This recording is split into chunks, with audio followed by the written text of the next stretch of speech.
All right, good morning. I'd like to call this meeting of the Climate Initiatives Task Force to order. Start the recording. All right, we are live. Well, good morning, everybody. Hope you are all doing well. We are about to dive into our last meeting of the year. For those keeping score, it is the 9th task force of the year, task force meeting, 11th overall, 44th public meeting of this climate initiative, going back to the first meeting we had in November of last year. We also plan for this to be the third to last meeting before sending an approved report to Governor Edwards by February 1st of next year. More on that in a minute. That means we are planning to have 2 January meetings. So 3 central tenets of this climate initiative have been balance, transparency, and public participation.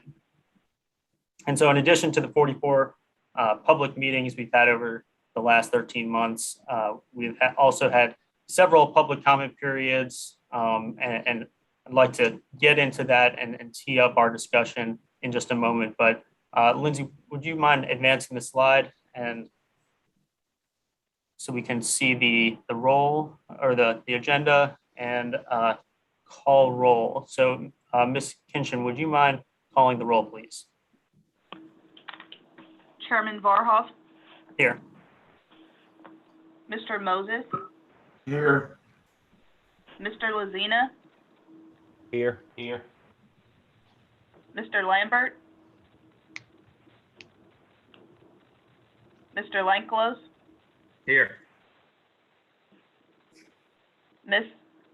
Iturralde. Here. Mr. Schooler. Here. Dr. Calavoda. Here. Ms. Bush.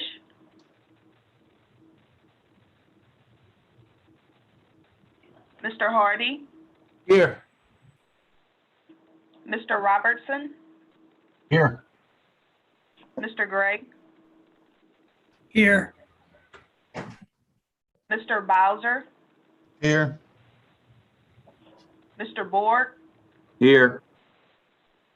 Dr. Burkett. Ms. Gotro. Here. Mr. Daniels. Here. Mr. Chambers. Here. Mr. Swartz. Ms. Pichon Battle. Here. Chief Dardar. Mr. Verchick. Ms. Manning Broom.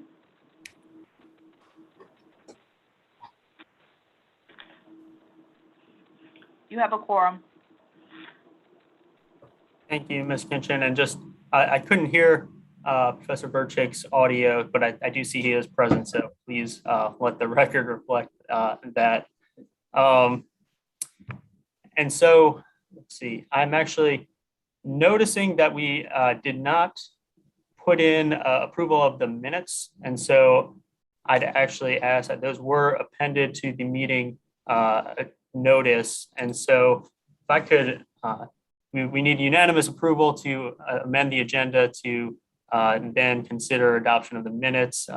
Sorry about the issue there, but I would entertain a motion to amend the agenda to consider approval of the minutes from I'll last make week. that. I heard a motion by Dr. Calavoda, second by, I'm not sure who seconded, by Mr. Daniels, and then any public comment? Any discussion? Okay, all in favor, say aye. Aye. Opposed, say nay. All right, so we've included approval of the minutes. I hope everybody has had an opportunity to review them. And so we will do this now that we've amended the agenda. Could I entertain a motion to approve the minutes from last meeting. So moved.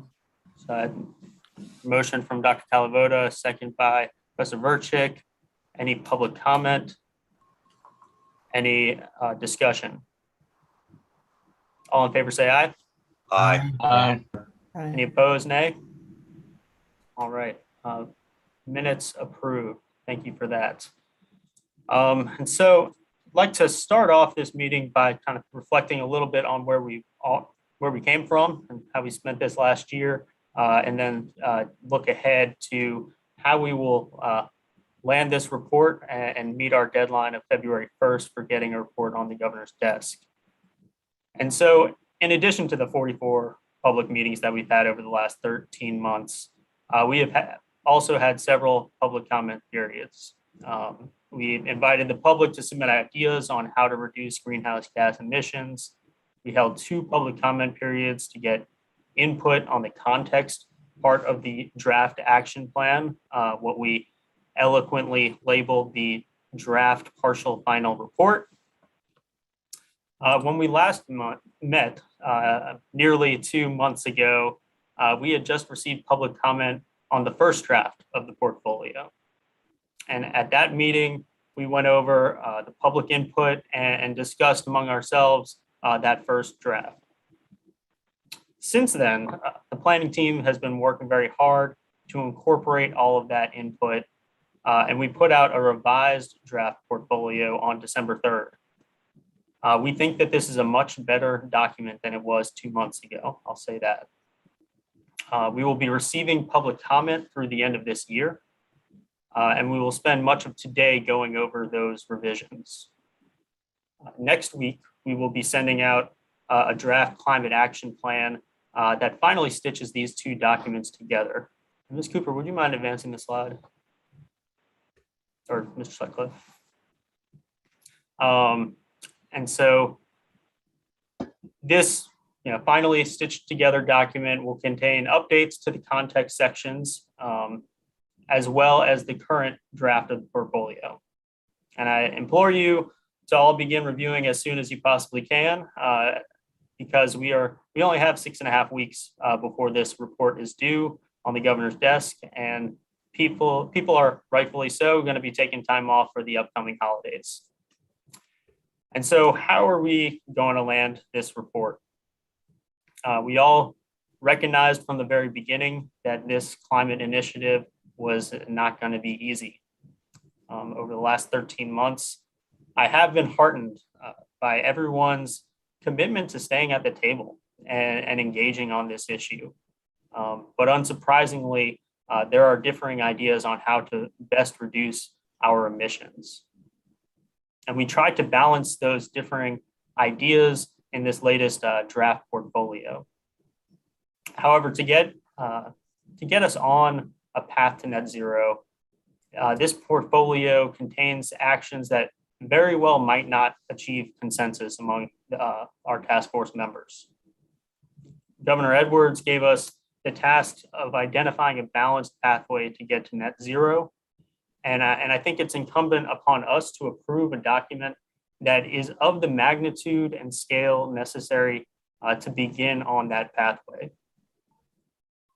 With that said, we also want to maintain transparency and provide space for people to object to specific actions while supporting the overall report.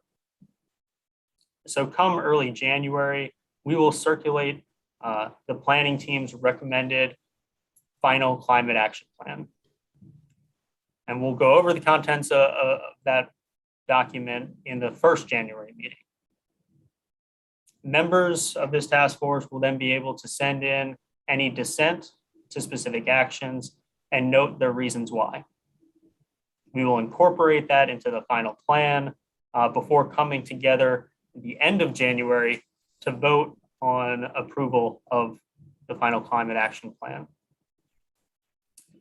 So we think that this maintains space to dissent, while also recognizing that everyone here on this call and those even who are not today on this call have stayed at the table, have engaged, have put forward their ideas, and all are working and striving towards these goals that the governor set out in his executive order.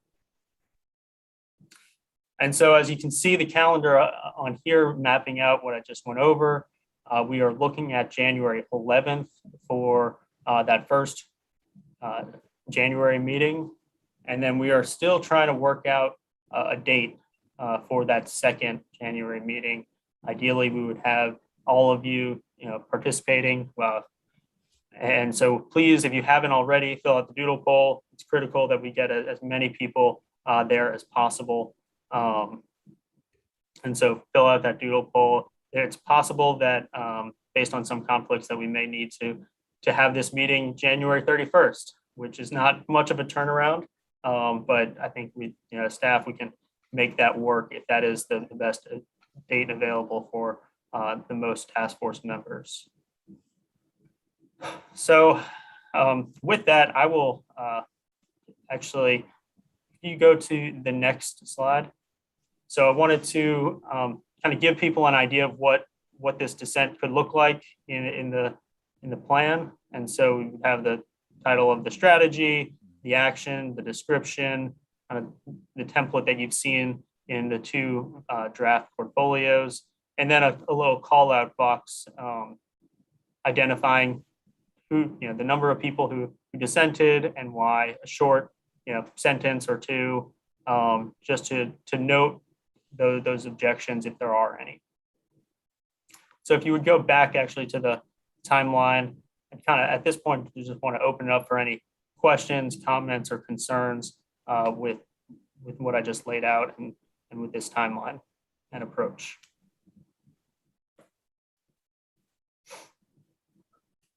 Mr. Chairman, good morning. Thanks for sharing this latest way of thinking about how to manage landing this plane, so to speak.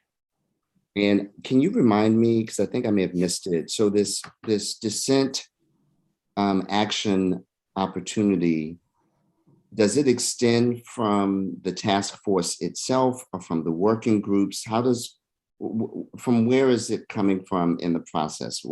Who gets to file this dissent? I know you explained it, but if you could share it with me. No, that's a good point. Thank you for the question, Mr. Daniels. This would be coming from the task force members. So recognizing that as the task force that is also ultimately tasked in the executive order or identified in the executive order as making the recommendations. So it will be the task force members that will have the opportunity to dissent, or if there is dissent. Perhaps I'm misreading the room and there is no dissent.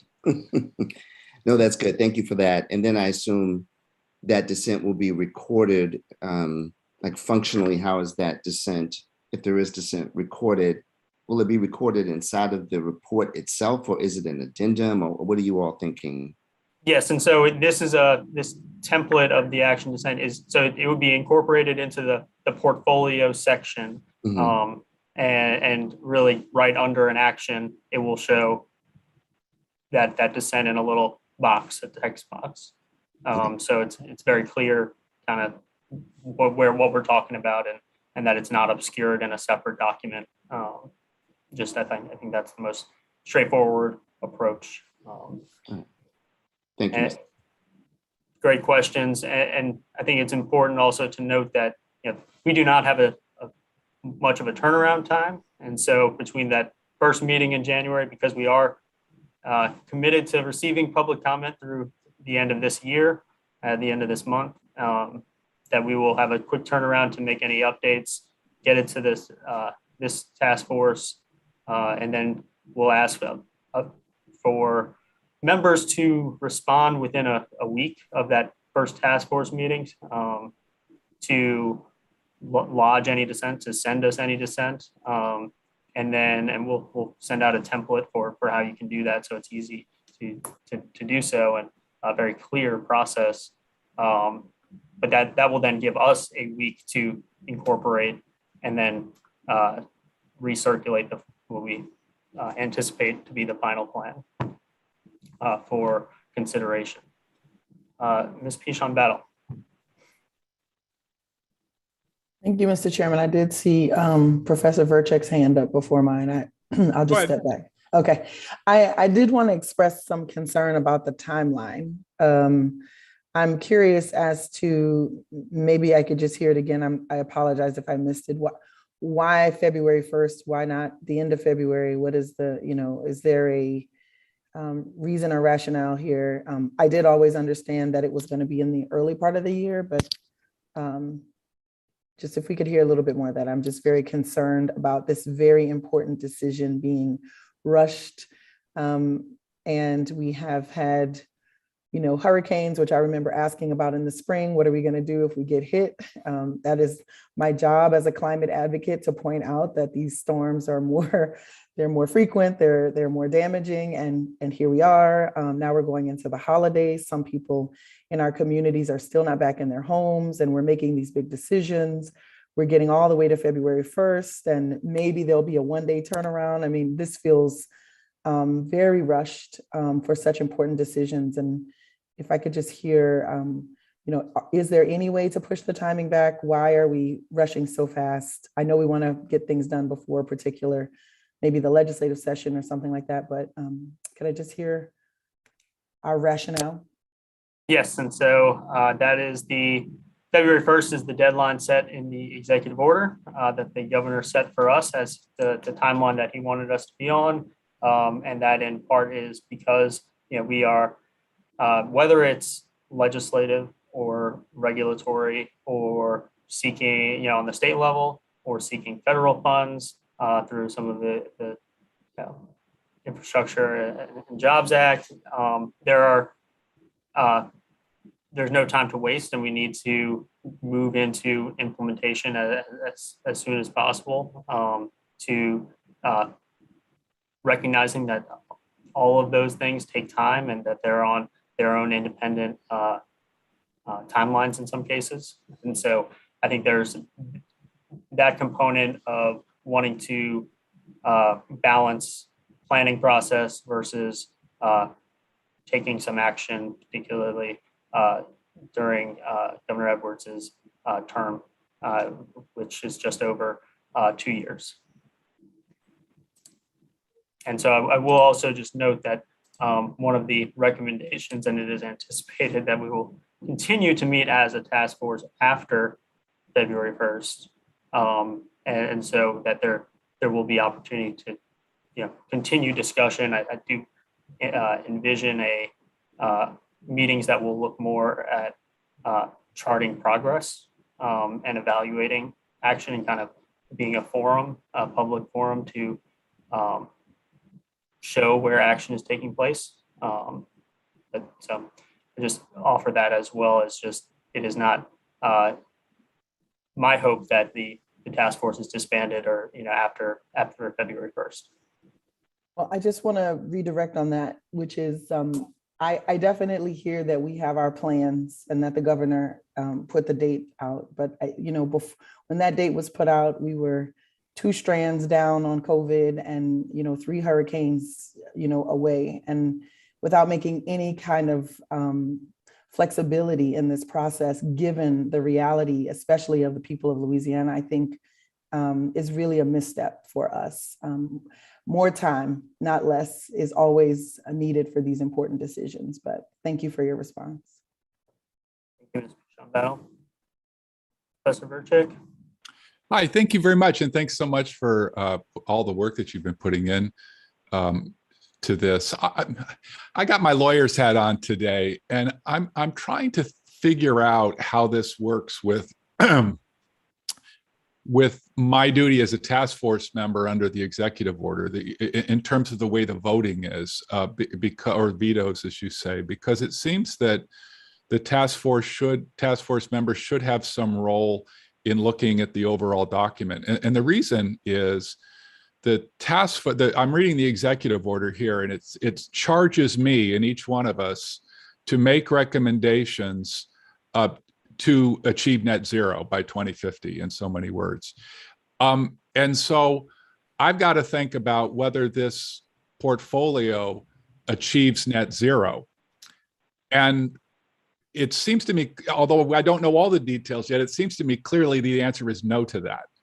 And so all we have all I have as a voter is the ability in this system to announce vetoes, if enough people share my views, of various actions that are intended to reduce carbon emissions.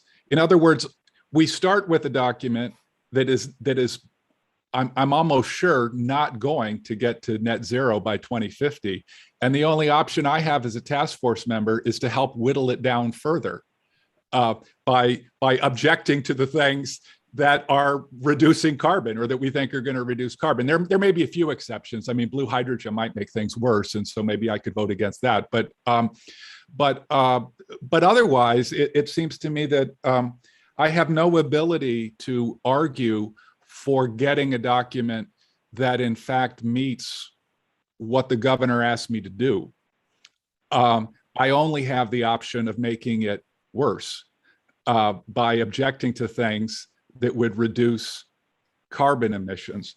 And so I think I just think there's something logically strange about this. And the other thing, I guess, which is just another way of saying it, and then I'll stop, is that these things are all interconnected. You know, it's like if you were making I don't know, a soup or something, you wouldn't say, well, okay, I don't like celery, and then you say, well, I don't like potatoes, and then we end up getting whatever people can agree on in the soup, without knowing like what all the ingredients are. I mean, you don't make anything without knowing what all the ingredients are, and you can't represent it as being good or healthful unless you know everything that's in it.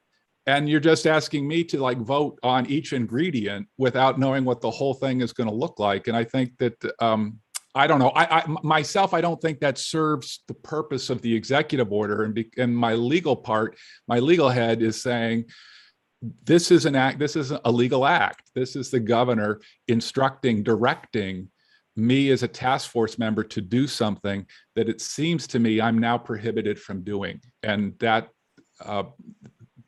that's hard for me to figure out what to do. I mean, if I don't like this plan, if I think this plan won't achieve net zero, am I supposed to vote against every single thing in the plan?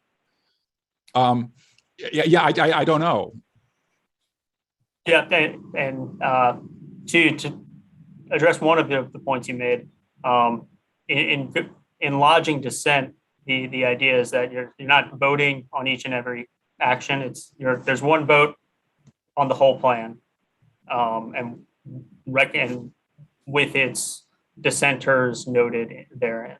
Does that make sense? So it's an up or down vote on what we on the whole portfolio, recognizing that the portfolio is, while there's certainly a ton of uncertainty inherent in any of these portfolios, that it is of the scale to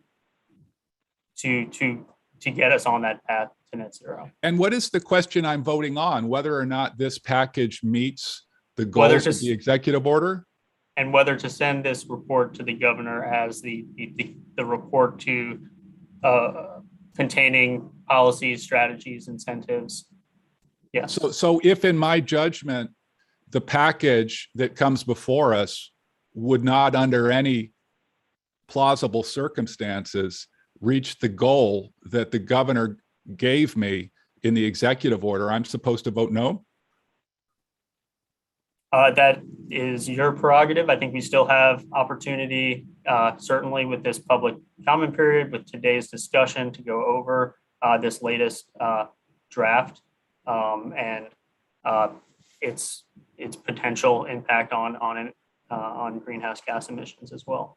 Okay. All right. Thank you. Mr. Berg. Hey, Eric, thank you. I do think, this does provide an opportunity for folks, obviously, with a lot of different views in the room to support, and Professor Verchik, to your point, maybe not the ultimate goal you want to get to, but a path forward, right? While at the same time, giving a forum, that would allow, there's many action items within this that would allow us to say, maybe this particular one we have concerns about. So my question, Harry, and if you go to the template you had laid out. Yeah, so I get this. This would be in the final report would your idea be that you would append the actual dissenting language or leave it at this? Just curious.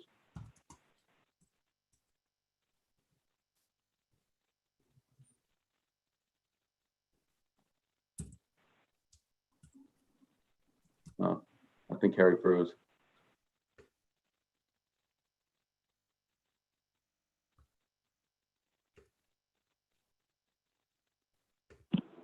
Yeah, it looks like Harry's frozen.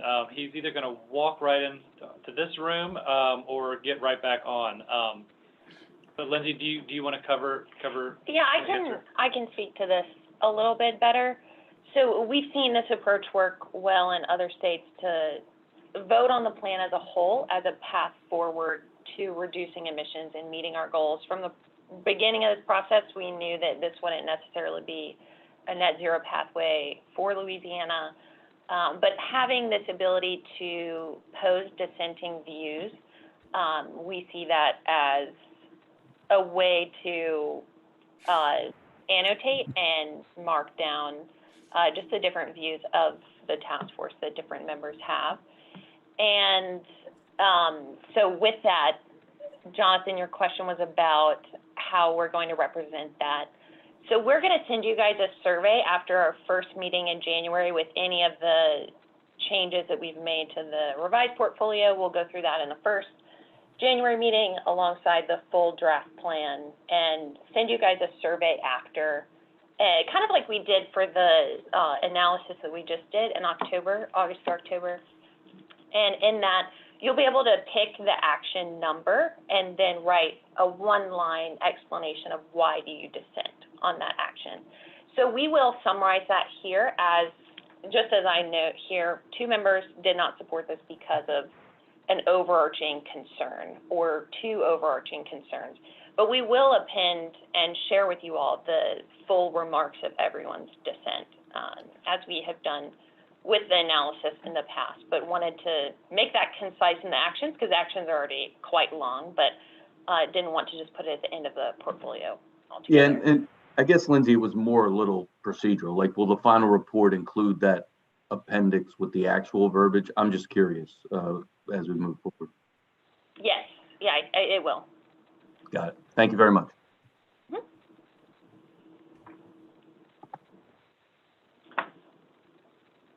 Eric, is your hand up? Karen, I also saw that your hand was up as well a minute ago. Whoop. Yes, my hand is up. What I wanted to just remind everybody of is the analysis tool that we're using is, you have to take all that with a grain of salt. These large scale models have a lot of assumptions in them. What our action plan actually says, the portfolio says, is that we're going to update it every 5 years. So, you know, it is a path forward. It's not necessarily that we have to make, you know, decisions right now based on models which may not be that accurate. We can simply have a path forward, move forward with that. It's an update every 5 years. The models will get better. The analysis of the results of the actions we do take will be forthcoming, and then we'll have that as a basis as well. And so that does help provide a path forward for us. So I've worked with these large scale models before, not this particular one, but others. And I know that there's just a lot of assumptions built into them, gross assumptions. And you've got to take the output of that with a grain of salt. That's a really great point, Eric, and I appreciate you making that because, and we'll go through this a little bit later in the meeting after we overview the portfolio and changes that have been made, but there are limitations of this model and even modeling what could be reduced through agriculture and industry and transportation. But there are also a lot of actions in this plan that enable those high GHG impacting actions. So it is hard and not comprehensive to just look at the model as that one line and point at the bottom. But Allison will dive into that later on, changes to the revised portfolio in terms of modeling. But thank you for raising that, Eric.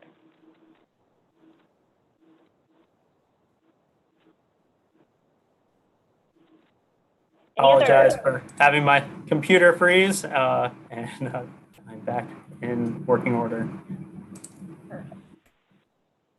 So are there any more comments? I assume we are still on the timeline and kind of voting process. Harry, I've got a comment. Yes, Mr. Robertson. Thank you. Thanks, everybody. Nice to see all of y'all. Greetings from Shreveport.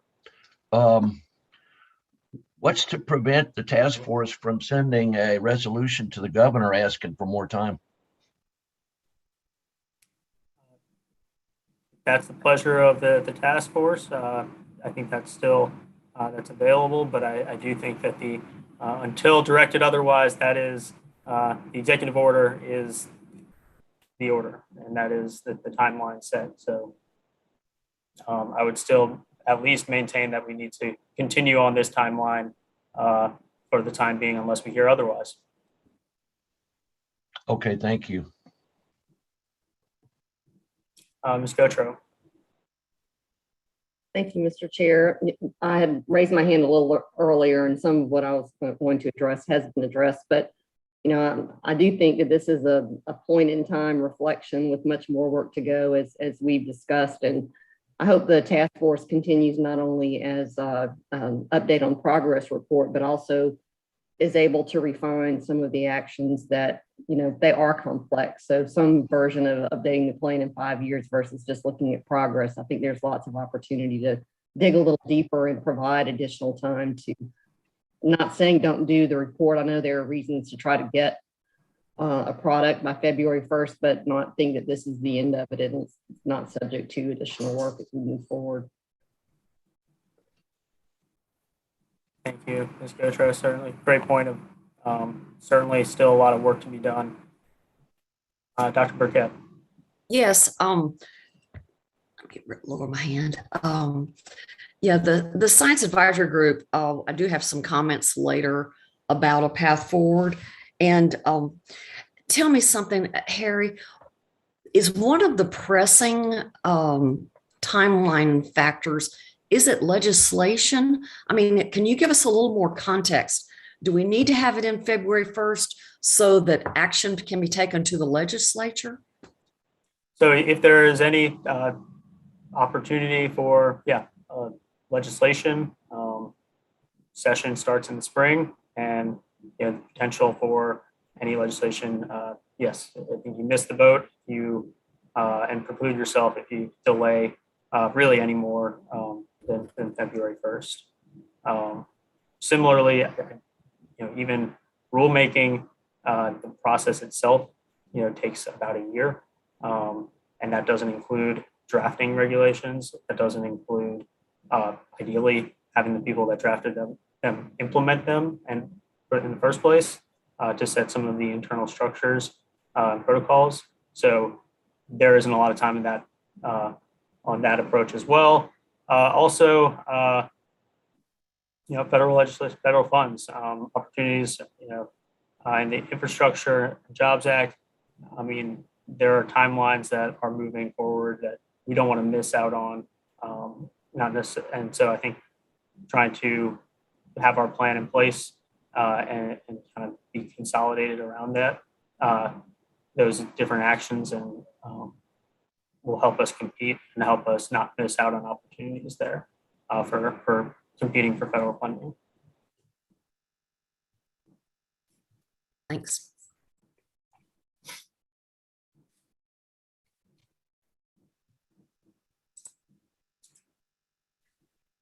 Any other questions?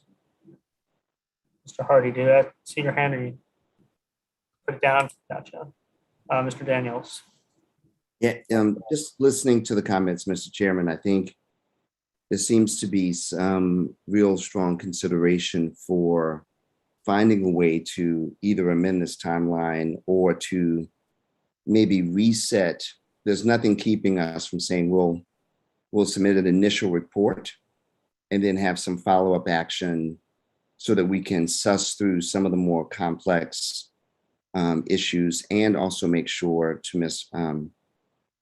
Pichon Battle's point, we continue to engage community who have been clamoring to be as much a part of this as possible, as we get towards the end of this debate about these recommendations and strategies. And so I'm posing in this space, and I don't imagine we have to solve this today, that we might do a bit of both and if there's going to be a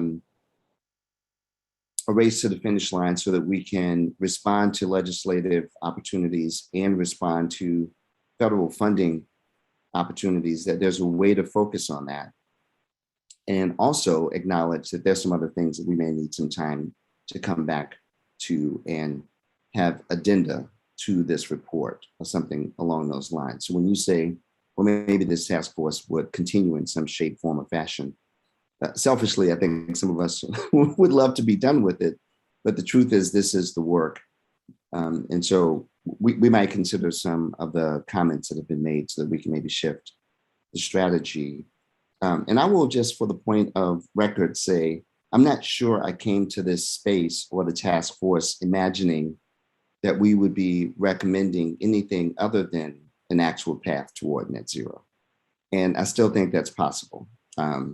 So just for the record, and for us to continue to wrestle with the disconnect sometimes between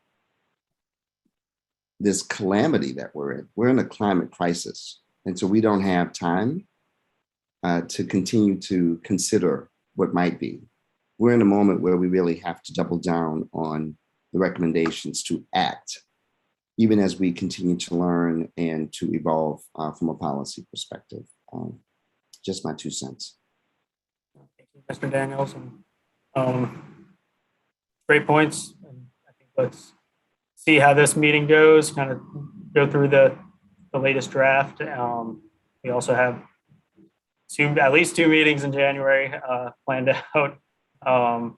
Hopefully not more in January at least. But I think there's some opportunity to see how we want to frame it, recognizing Dr. Calavota's point about how the plan as drafted contemplates and identifies as an action of updating this report at regular intervals. So perhaps something to keep in mind as well. But Professor Verchick, I see you have your hand up as well. Yeah, just a brief comment. I just wanted to support Mr. Daniels' comment about why we came, and I just wanted to make a call for us to think about that when we joined the task force, we came intending, I hope, to produce a document that would meet the executive goal of making recommendations to get to net zero.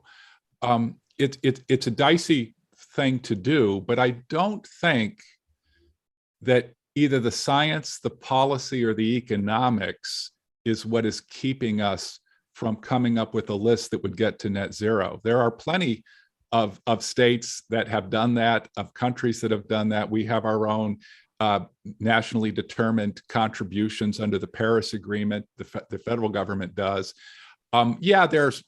There are problems with models, there are uncertainties everywhere, but if we all just wanted to sit down and tick off all the things that would get us to net zero under the assumptions of the models that we have, I think we could do that. I think what's keeping us from doing that is our understanding of what we think is politically possible. And I'm not saying that political challenges don't exist or that they're not important, but what I'm suggesting is, as someone who used to be a policymaker at the EPA, I always thought of my job as a policymaker as giving the straight answer, as saying, look, knowing the economics, the science, the policy, here are the things you could do to get the answer you want. Now, it's up to those in politics to decide if they want to do what the answer is. That's not my job. My job isn't to figure out what's politically possible, giving all the interest groups. My job is to do what the executive order asks me to do, which is to say, using plausible economics, technology, and so on, how would you get to net zero? I think we could do that. I absolutely think we could do that. And I think that it's up to the politicians then to decide what they want to do with the answer we give them. But I would encourage us to think about that. I think we can give them an answer. And then it's up to them to do, what they will do. But at least then we are fulfilling our charge under the executive order, as opposed to trying to second guess what we think will be a politically available idea. I'm not a politician. That's the thing I know the least about. And so I'm on this task force to do something different from that, which is to try to answer the question I was given. Yeah, and I would push back a bit. I think it is entirely plausible that the policies outlined in this portfolio can put us on the path to net zero. I'm not talking about the path to net sufficient- zero. I'm talking about getting to net zero. I think it 2050. depends on how you ratchet it down. I mean, there's a lot of things that are not. Yeah. modeled. Oh, no, I understand.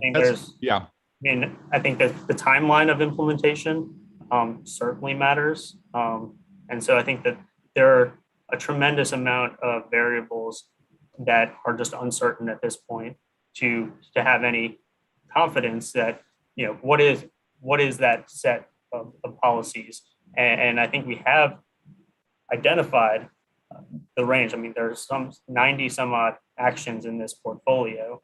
And it's unclear kind of the level that each one will achieve, but in the aggregate, I think it achieves the scale of we need to address everything in every single sector to try and get there. I think that is the approximation with the best available information that we have today to get us there. And so that is the approach that we've taken.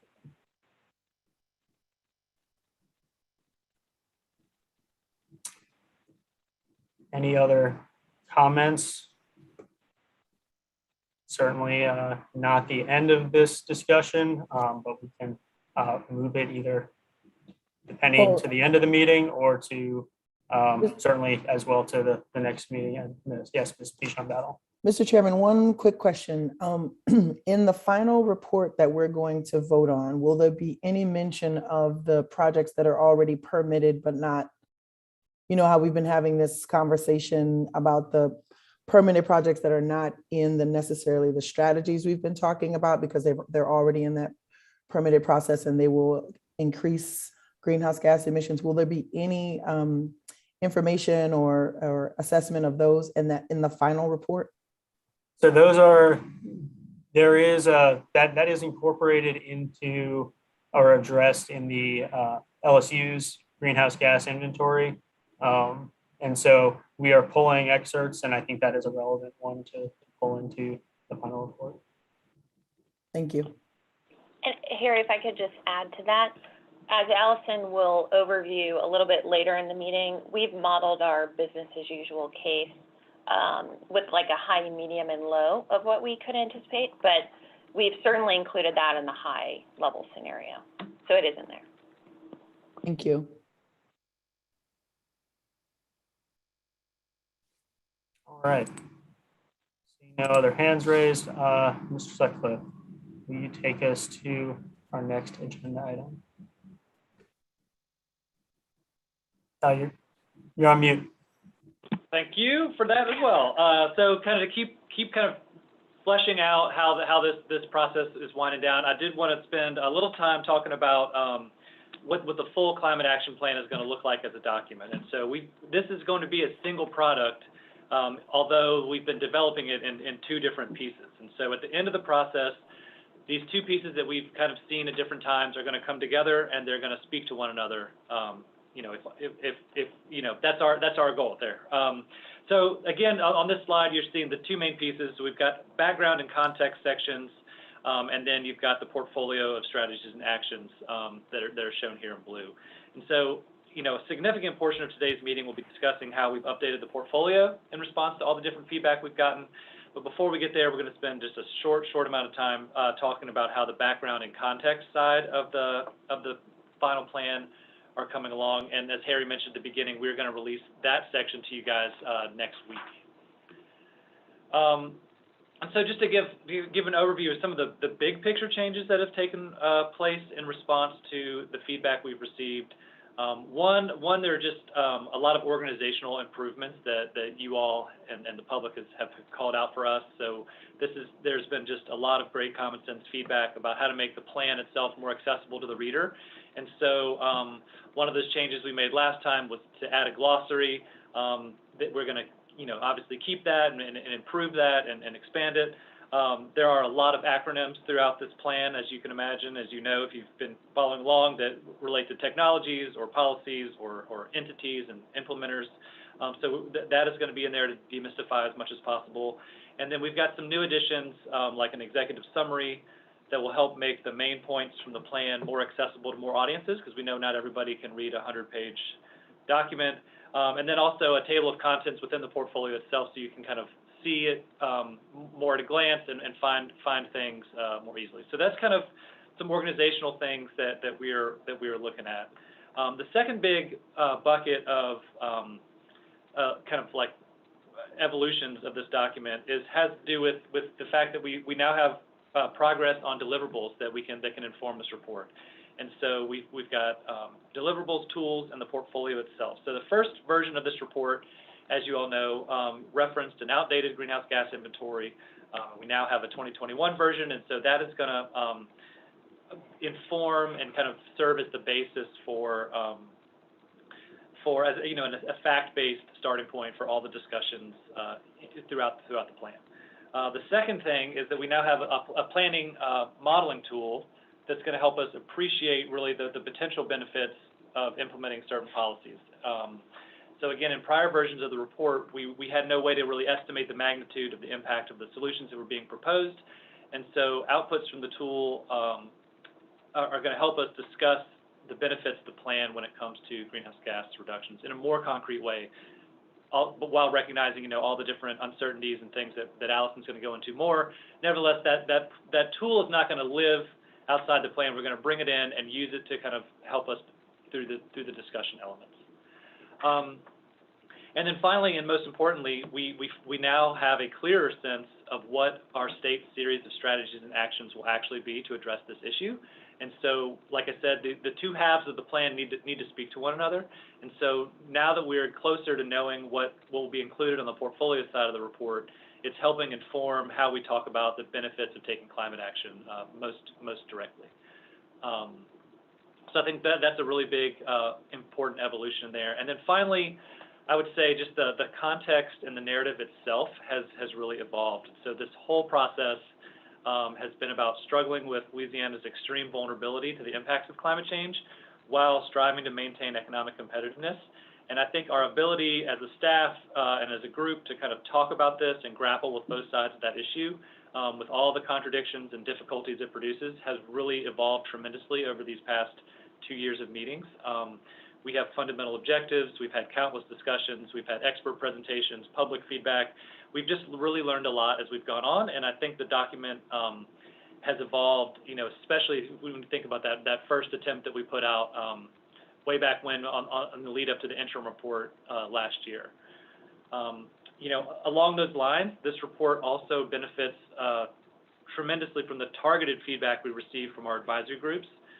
This relates to both the business as usual hypothetical portfolio we put out many months ago, and on the draft portfolio that we released just a few months ago, and then all the discussion we're going to have here today. So these thoughtful comments from across the spectrum, really, and I think that's important to know. The diversity of experts, expertise, and opinions on this have really come into this report and made it better.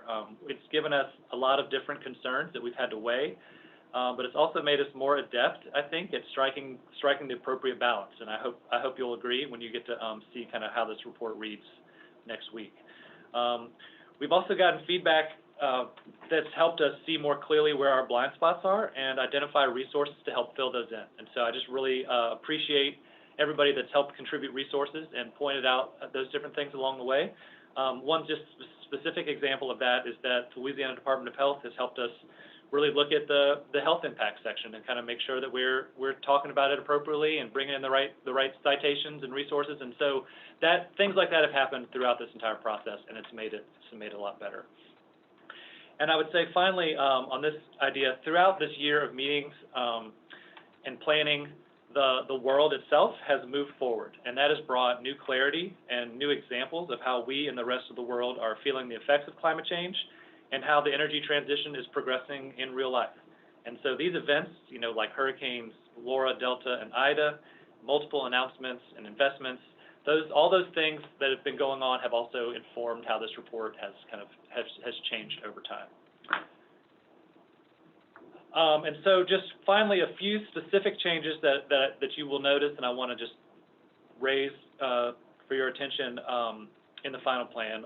One, from the beginning, we have known that we need to put Louisiana's experiences with extreme weather front and center, and to translate some of the extensive research and documentation on how climate change will exacerbate these vulnerabilities into the future, is inside the report. And so for the final climate plan, we're renaming the need for action section as the risks of inaction, why climate action is critical for Louisiana. We think that the new section will speak both more to the reason for including it, so defining the problem in concrete terms, setting the stage for action that we want to take. And it also is going to incorporate feedback that we've received from advisory groups on the business as usual scenario, as well as outputs from the EPS modeling tool on what that looks like for greenhouse gas emissions as well. On the flip side of that, the other kind of main meaty section of this report has been how we deal with the benefits of addressing climate change. And so this section is now entitled Realizing the Benefits of This Climate Action Plan, again, because it now is organized around the fundamental objectives set by the task force, which kind of gives it a nicer structure, a way of kind of understanding what the benefits are and how they play out, but it also speaks more directly to the benefits and the co-benefits that the specifics inside the portfolio are actually going to provide or can be expected to provide. The majority of this section has been informed by your feedback, advisory group feedback, that's come through the surveys, through other public comments, these discussions that we've had, sector committees, everywhere that we've been hearing about it, we're bringing that in fundamental objective by fundamental objective as we talk about the potential benefits of taking this action. And then we are also working on two new sections that I think will help round out the document. One is on information gaps, and we've already kind of started talking about this today, the bottom line is that this is our first attempt at building a plan like this in the state, and the solutions we're trying to implement are going to unfold over decades. And so there are inherently uncertainties and things we don't know that we need to know, and so we're going to try to be transparent about that in this section while still recognizing that we have to take action today, and I think we've heard that expressed already this morning. And then finally, there's going to be an implementation matrix. So that section is going to be more like a table, a summary table than another 2 or 3 pages of words for you. But it really is going to be important, I think, for the users and the public and everybody to kind of be able to see in summary who are the actors, who are the partners, what are the goals, what are the policy levers that we need to that we're activating throughout this climate plan. So we wanted to include that to kind of consolidate information that would otherwise be spread throughout this really big report, and we didn't want it to get lost in there. And so that wraps up the changes that I wanted to cover about the full report. And so I guess my final comment would be just again, from the earliest stages of this process, we've really been trying to prioritize the ability to start taking action to the ultimate implementation of new policies. And so as you read through the context portion that we're going to send out next week, I hope you keep that in mind. And so the purpose of that part of the report is really to outline these issues as they are and as fairly as possible so we can keep the focus on implementation. So your comments and feedback have helped us do that so much better than where we started this. I just really thank you for every person on this task force that's taken the time to kind of read these documents, provide comments. It's gotten a lot better, and we're excited to release that to you guys next week. So with that, I'll hand it back to you, Mr. Chairman, or pass it on to Lindsay. All right, thank you, Mr. Sutcliffe. Are there any questions from our task force members on this point, recognizing that we're going to dive into the revised portfolio in just a minute? Ms. Keyshawn Battle. Thank you, Mr. Chairman, and thank you, Harry. My only I have a comment, more than a question. Thank you, Charles. This was really helpful. It doesn't feel like a plan, given some of the comments we heard earlier, just in the first portion, and then just given, and I just took a look at the executive order again and sort of what we're being asked to do. I think Professor Verchek is making a very good and strong legal point of what we're tasked to do.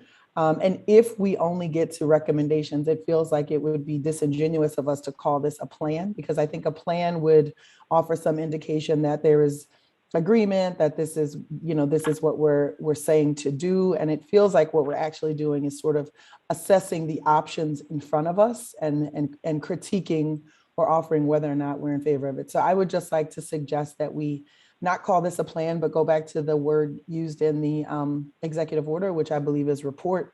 I think when people see climate action plans, especially coming out of states and cities, they're anticipating something different than I think what we're able to produce here. So I just wanted to offer that for consideration before we put the final version out. Thank you for that comment. All right, not seeing any other hands raised. We'll go to the next agenda item. Review of revised portfolio and justification memo. Ms. Cooper. Sure, thank you, Chairman, and great to be with you all again this morning. I'm going to take us through the revised portfolio, but before I do that, I just want to bring us back to show you guys that we are following the process that we set out from the beginning. I know it seems like we're doing multiple things at one time, which we are, but we are now on step 5 of our process, step 5 of 6. In step 4, that's where we hung out for most of August, September, and October when we were getting all of this feedback, having you all help in providing input on potential consequences and benefits of our draft portfolio and of the draft partial final report. So here we are in step 5. We've been weighing and balancing these trade-offs across our fundamental objectives, but also across different perspectives on the task force and how we're revising this draft strategy and action portfolio. Also very much tied to what Charles just talked through in the revised context document as well. So you can advance to the next slide. I want to bring us back to where we left off in the last meeting.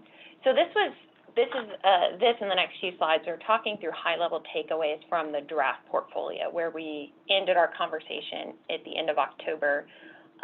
It's quite obvious to us, and as we've all discussed this morning, that in many ways the draft portfolio was not sufficient to meet the emission reduction ambition of the executive order. But there are also limitations of this EPS tool that prevent us from fully understanding even the limitations of the tool. And beyond the uncertainty of modeling, some actions are needed to enable high GHG impact policies.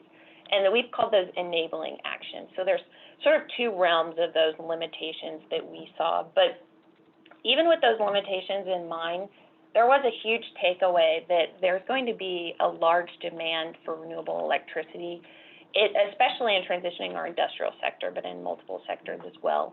And this requires enabling action of peak demand, transmission, storage, even things that we can't model in the tool, like regional partnerships, strong federal standards for generation. And additionally, we learned that industrial fuel switching is pretty important in how we're transitioning our heavy industry, especially chemicals. And that has to be very carefully timed and abated throughout our whole process chain. And there are many takeaways in individual sectors, but I just wanted to highlight those big areas where we at least had revelations from the draft portfolio moving into the revisions. And then on the next slide, we identified a few areas that I walked through in the last meeting on what we could strengthen in the draft portfolio, even just looking at the GHG modeling output. So identifying how we can do fuel switching, identifying hydrogen as a low carbon alternative, strengthening the need for and the expansion of industrial scale electrification, which we have certainly done in the revised portfolio, We've also strengthened our clean energy standard to 100% by 2035.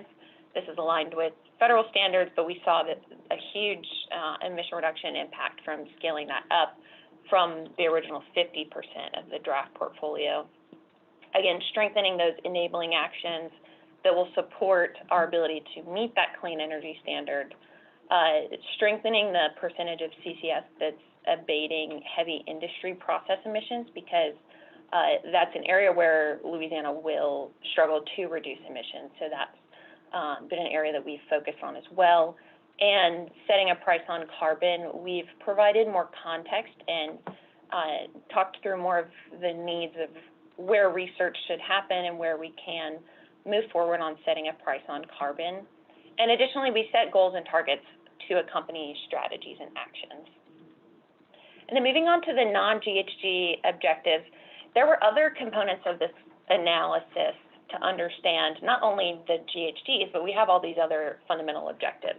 And so these improvements have also been addressed throughout our process of revising the portfolio, particularly this first point of adding implementation timelines and clarifying near-term action.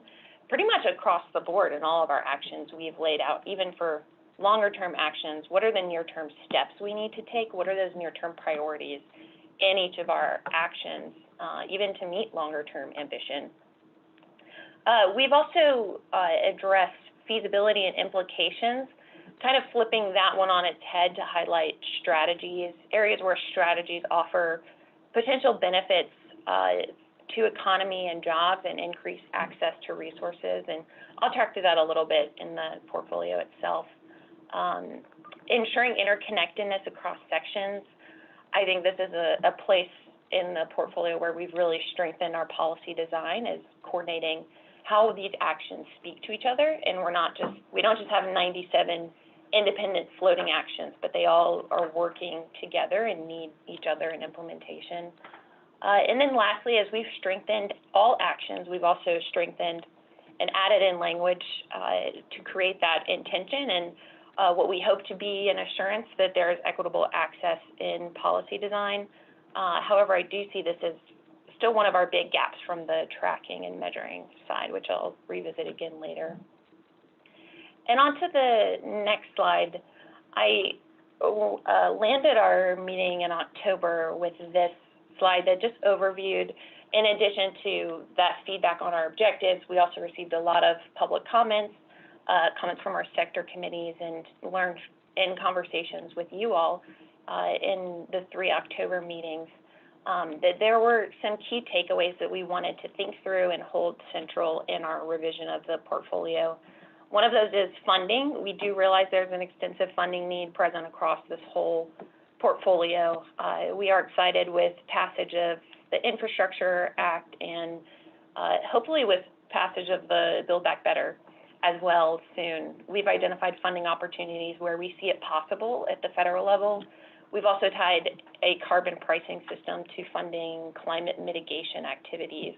So we've done that to the extent that we are able to right now without specified and identified state funding to do so. We talked through economic implications, implementation timeline, near-term priorities, and feasibility, as those were also big comments on the objective side from our advisory members. And the last 2 areas of collaboration with and building on ongoing work, we have drawn this out more clearly, talking through what agencies are currently doing in Louisiana, but where are other states leading, and how does that build support for certain actions that do need to move forward. So we've had a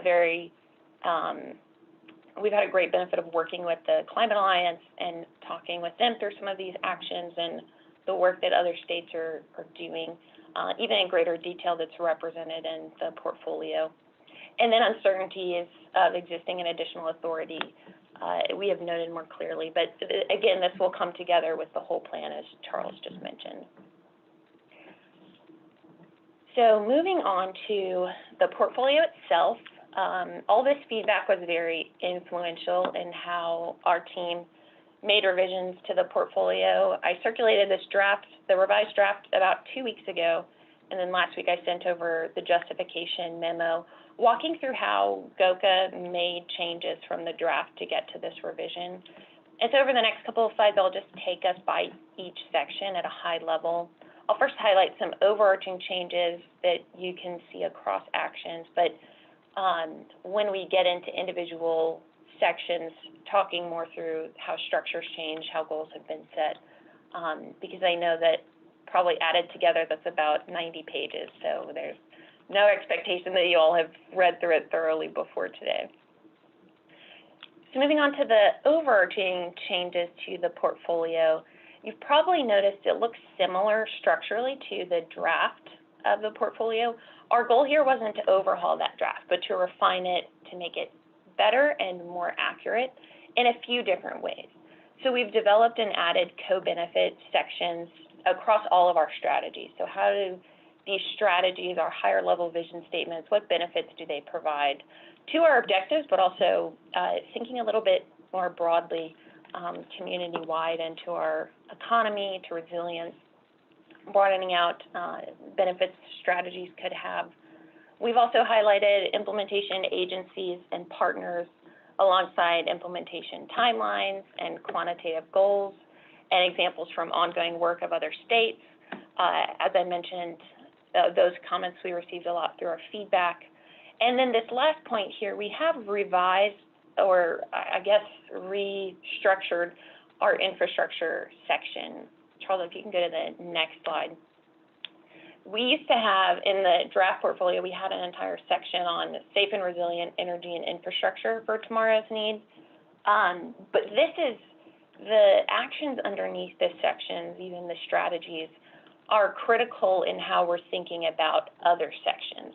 So we didn't delete any of these actions, we just reappropriated them to better fitting strategies in our hopes of creating a more cohesive and comprehensive approach to clean energy, particularly, and accountability. So as I'll go through in the sections, we took strategy 7 that was focused on reliability and resilience, put that in our clean energy transition section. Strategy 8 that's focused on permitting, siting, we moved that to accountability and adaptability, seeing that that was necessary in providing that comprehensive picture of what accountability should look like. So moving on to the next strategy, I'll take these each to high level. So when we were looking at feedback from clean energy transition, we wanted to provide more clarity on this opening section. So the first strategy, strategy 1 and strategy 2 have remained pretty similar in their titles, but actions have been redistributed across these two strategies. And again, as I mentioned, bringing in some of those infrastructure actions as well. But we've focused strategy 1 on utility scale. How do we transition utility scale generation to clean, renewable, and resilient power grid? And then strategy 2 has the distributed scale generation focus. We set some big goals in this first strategy as we're thinking about the utility scale. First, through the renewable and clean portfolio standard, which is our first action. Again, we raised that ambition by 50%, so now it's 100% by 2035 instead of 2050. And we set a goal of at least 80% of that as renewable resources. So ratcheting up both of those standards. And again, this is in line with the federal standard, what we've seen done in a lot of states as well. We set a target for offshore wind, a goal of 5 gigawatts by 2035, what we see as a reflective of an attainable goal in the short term there. We also set a transmission goal. This is how we modeled transmission, actually how we modeled offshore wind as well, in the EPS tool. So we realize that this is very ambitious in building out our transmission, but it's essential to meet the demand of switching our grid. And then lastly, we set an energy storage target of 1,000 megawatts by 2030 with ambition for a higher target by 2050. We see similar goals across many other states, California, Oregon, Massachusetts, Virginia. I think about 7 or 8 other states have had similar goals as well. But to accommodate Louisiana's later start, we've set that for 2030 instead of some other states have set it for 2025. So the last thing I'll note on this slide, alongside these major goals, we wanted to address the question of renewable and clean, which you all have raised multiple times. We saw raised a lot in the comments, acknowledging that there was a concern about conflating the definition of renewable and clean energy. Some members noted that the standard should just be renewable zero carbon electricity at the exclusion of clean electricity, such as natural gas with CCS and biomass. And then others expressed concern about feasibility of such a rapid transition. If we're looking at 2% of renewables right now, how do we get to 100 in a decade? So with these diverging perspectives in mind, the revised portfolio clarifies what we mean by clean and what we mean by renewable, but both are included in the revised renewable and clean portfolio standard, that we have set that target of at least 80% being from renewable, mirroring what other states have done as well. But we did make that clarification in this revision. On the next slide, actions in this section on industrial decarbonization didn't move around too much, but they have a lot better focus than in the draft. So I'll walk through high-level changes across these strategies. Strategy 3 is focused on broader action that incentivizes, supports, and monitors how other actions of these strategy 4, 5, and 6 are implemented. So these are focused on ensuring that we have adequate monitoring in place, that we're incentivizing and certifying decarbonization, and that our agencies are equipped and able to implement actions of those other 3 strategies. So as I mentioned earlier, we think about this strategy as enabling actions of the other. They're not necessarily high impact and emission reduction, but as you all had raised in the last meeting, we want to ensure that we have these accountability and measuring actions in place so that we do meet our higher and fully implement our higher GHG impacting actions. So that's strategy 3. In strategy 4, we have set an industry efficiency standard that's based on total building or structure performance. This is how the industry efficiency is noted in the revised statute, but leaves the number itself to be determined through a rigorous evaluation process. And speaking with Colorado yesterday about their industry efficiency standard, this will need to take a more nuanced approach that is not necessarily ready to be determined at this point in the action itself, but we will want to consider what does this standard look like on a facility level basis and phasing in for existing facilities. So we see that this is progress and revision, but there does need to be more research into what that standard should look like for Louisiana. I'd say strategy 5 has changed the most from the draft to the revised portfolio. So as I mentioned, we want to give all of our actions an equal footing in the plan. So where before we had 3 actions on industrial scale electrification that had very ambiguous points of action, we've now streamlined it to be 1 action on industrial electrification that's focusing on multiple mechanisms to get at industrial scale electrification. And again, similarly with low carbon fuels and feedstocks, we synthesize that into 1 action with more concrete steps and mechanisms there. And 1 action for CCUS, 1 action for utilization as well. The biggest point of contention that we saw in this section was about the mechanisms by which we're approaching industrial decarbonization. There were dissenting views about should it only be incentives, should there be no incentives? So that's why we've tried to pursue a suite of different ways to reduce industrial emissions, regulations, incentives, programs, pilot projects, the whole gamut, to take a very comprehensive approach. And moving on to methane, similarly, I'd say that action here is consistent with those of the draft portfolio, but we've really emphasized the implementing mechanism and the implementers of these different methane actions. So strategy 7 focuses on legacy oil and gas infrastructure through regulation and enforcement, but we build on the ongoing work of DNR in this revision, understanding that they have taken steps, but we need to take it a step farther. And so we try to more closely show those steps that need to be taken, while also aligning with and maximizing near-term federal funding opportunities.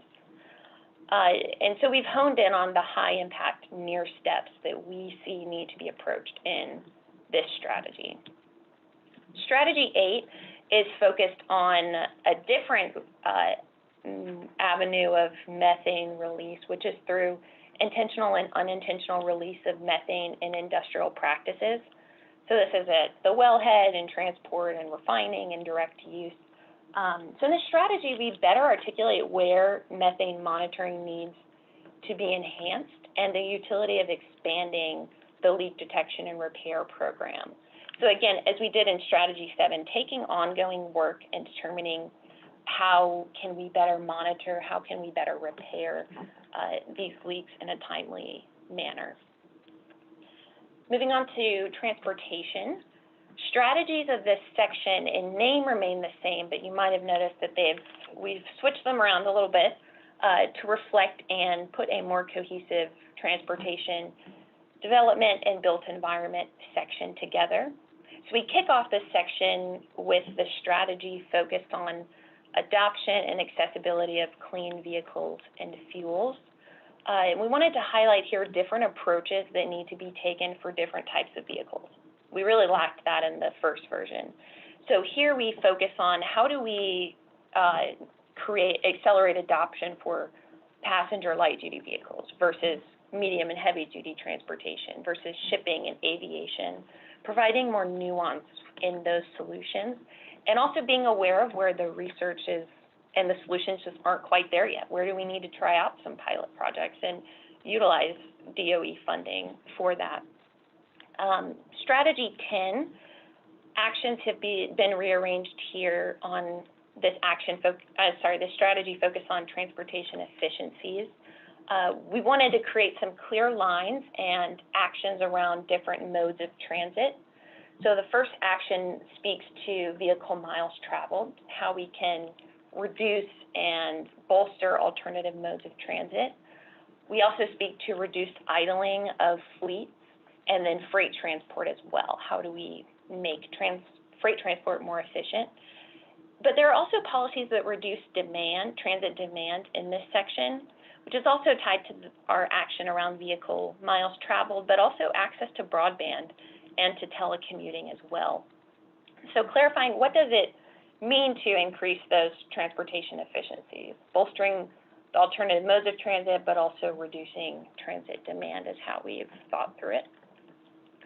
Strategy 11, focused on public transit service, has also been reframed as we began to better understand the implementers in the transportation sector. I'd say in our draft portfolio, we were not that aware of who might be the right person to identify in these actions.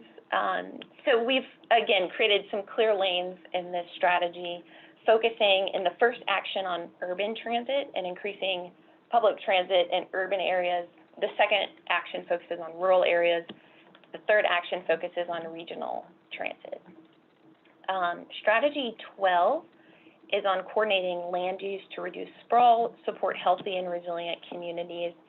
And here, a big comment that we saw and appreciated across this entire section, but especially in this strategy, was connecting land use to reduce sprawl with our strategy 10 on reducing our vehicle miles traveled, with regional transit as strategy 11, with compact development. So the strategy 12 brings together and threads a lot of the ideas of the prior three strategies as well. So we wanted to, again, ensure that these strategies are interconnected, our actions are speaking to each other, and we're providing a cohesive approach to all of these different transportation and development actions. The other strategy of this section is on improving efficiency and resilience of homes in non-residential buildings. The strategy has been majorly improved in policy design from the draft. So we set a goal to retrofit 5% of buildings per year and provide centralized home assessments that create more equitable access to programs. We incorporate different ways of incentivizing property efficiency, but also electrifying building components, strengthening minimum energy and lighting efficiency, and code updates on minimum energy performance standards. So here we've identified the major implementers, which was, again, a big gap in the draft portfolio. So we understand now better the different mechanisms and stakeholders that need to be at the table to create significant progress and change. And we also leverage ongoing work of the Code Council, the Building Code Council here, and try and work through processes that we know are ongoing. And moving to the next slide, I'll just highlight here the goals that we set in this section. So in Strategy 9, we set a goal to transition 50% of our public fleet to low and zero emission vehicles and fuels by 2035 and 100% by 2050. And that was in the first action. In the second action, we set a goal for electric vehicle charging stations that we would have 250 stations per 100,000 residents by 2050. And this is a goal that we've seen set by other states, and what we see as an ambitious yet attainable goal, necessary goal in meeting our transportation emission reductions. Strategy 10, if you remember, was focused on efficiency. We set this goal on doubling alternative modes of transportation by 2035. And then, as I mentioned, in Strategy 13 on buildings, we set a goal of 5% target for retrofitting buildings per year, retrofit 5% of buildings per year for comprehensive energy efficiency. Sorry, my bullet there is a little confusing, but retrofitting 5% of buildings a year. And then minimum energy code performance standards and codes to be adopted in this code update that the Building Code Council is doing.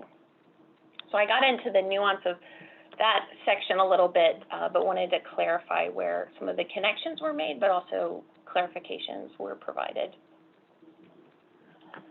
On to the natural and working land section. There's also a lot more specificity of these actions through 3 different focus areas. So we maintain the same areas of focus. The first strategy is on how do we preserve natural lands and urban green spaces. Strategy 15 is on how do we conserve wetlands, and then 16 is on managing our working lands. And we've seen a lot of states take a similar approach on natural and working lands, but with Louisiana added in our wetland focus. The major goal of this section is an overarching goal here to conserve and protect 30% of our interior natural lands by 2030. This is mirroring the goal of the federal government, and what we see as an ambitious but necessary goal to ensure that we are preserving our interior lands. Strategy 15 adds an action as we're thinking about wetlands and implementing the coastal master plan. We also created an action to develop and explore a crediting mechanism that accounts for sequestration potential of different coastal habitats. So another potential funding stream for this climate mitigation work through that crediting mechanism. And lastly, Strategy 16 focuses on existing and incentives for new best management practices on working lands and forests, alongside support for transitioning to more regenerative and sustainable agriculture in our working and urban lands. So those actions were pretty similar to how they were in the first draft, just targeting our implementers more clearly in our near-term priorities in those. On to an inclusive low-carbon economy. Similar to the transportation section, these strategies have similar titles, but they've been rearranged a little bit. Strategy 17 used to end this section, but we've raised it to the top because we see that the need to build an inclusive and resilient economy for all residents overarches Strategy 18 on climate education and Strategy 19 on Louisiana businesses and workers. So in the strategy 17, we initially aimed to create an office of economic resilience in the draft portfolio, but you'll see that the action has been amended to focus on developing a plan for economic transition, because we recognize a plan must be built before an office can be successfully formed and implemented. So we need first to bring together all the stakeholders to develop this plan with the anticipation and hopes of then creating an office that's centered around this very goal in the strategy. Strategy 18 remains pretty similar as in the draft portfolio. Here we're expanding K through 12 education around climate change, retraining opportunities in the workforce, and then expanding partnerships across Louisiana's academic institutions so that we can attract and coordinate climate research. And this strategy now highlights ongoing work of our Department of Education, our Workforce Commission, our universities. So that's where the specificity has been added there. In strategy 19, this has been revised to focus on garnering Louisiana-based expertise and investments alongside job training programs. And we hope to do that and see that we can do that in the actions through investing in Louisiana-based industries, expanding job programs in under-resourced communities, tailoring support to oil and gas workers in this transition, and then establishing partnerships across our different stakeholder groups. So again, clearly defining what are these different lanes of action that we need to take so that we can attain prioritizing our workers and businesses in the transition. Just a few more sections to go. As we're looking at collaborations and partnerships, these strategies remain pretty similar as in the draft plan. I would just call out here under strategy 20, where we're ensuring that Louisiana is prepared to maximize federal funding opportunities. This revised strategy actually names the governor's office an individual to lead, organize, and coordinate efforts that secure federal funding and ensure that federal funding is maximized for climate efforts. So you see that there's a lot of potential in funding that will be coming down from the federal government over the next 5 years or so, and we want to ensure that that's maximized for climate mitigation and adaptation work in Louisiana. I'll go ahead and move us along since most of the other strategies stayed similar. I'll move us along to the last section on accountability. We took that strategy 8 from the infrastructure section and plopped it in the accountability section. So it leads off the accountability and adaptability section because this is a needed and very clear step towards ensuring that there is lasting success of this work and there is meaningful success of this work. So these actions provide agencies with greater resources to monitor and deploy clean energy technology. They highlight the need to study the impacts of CCUS to inform permitting and siting.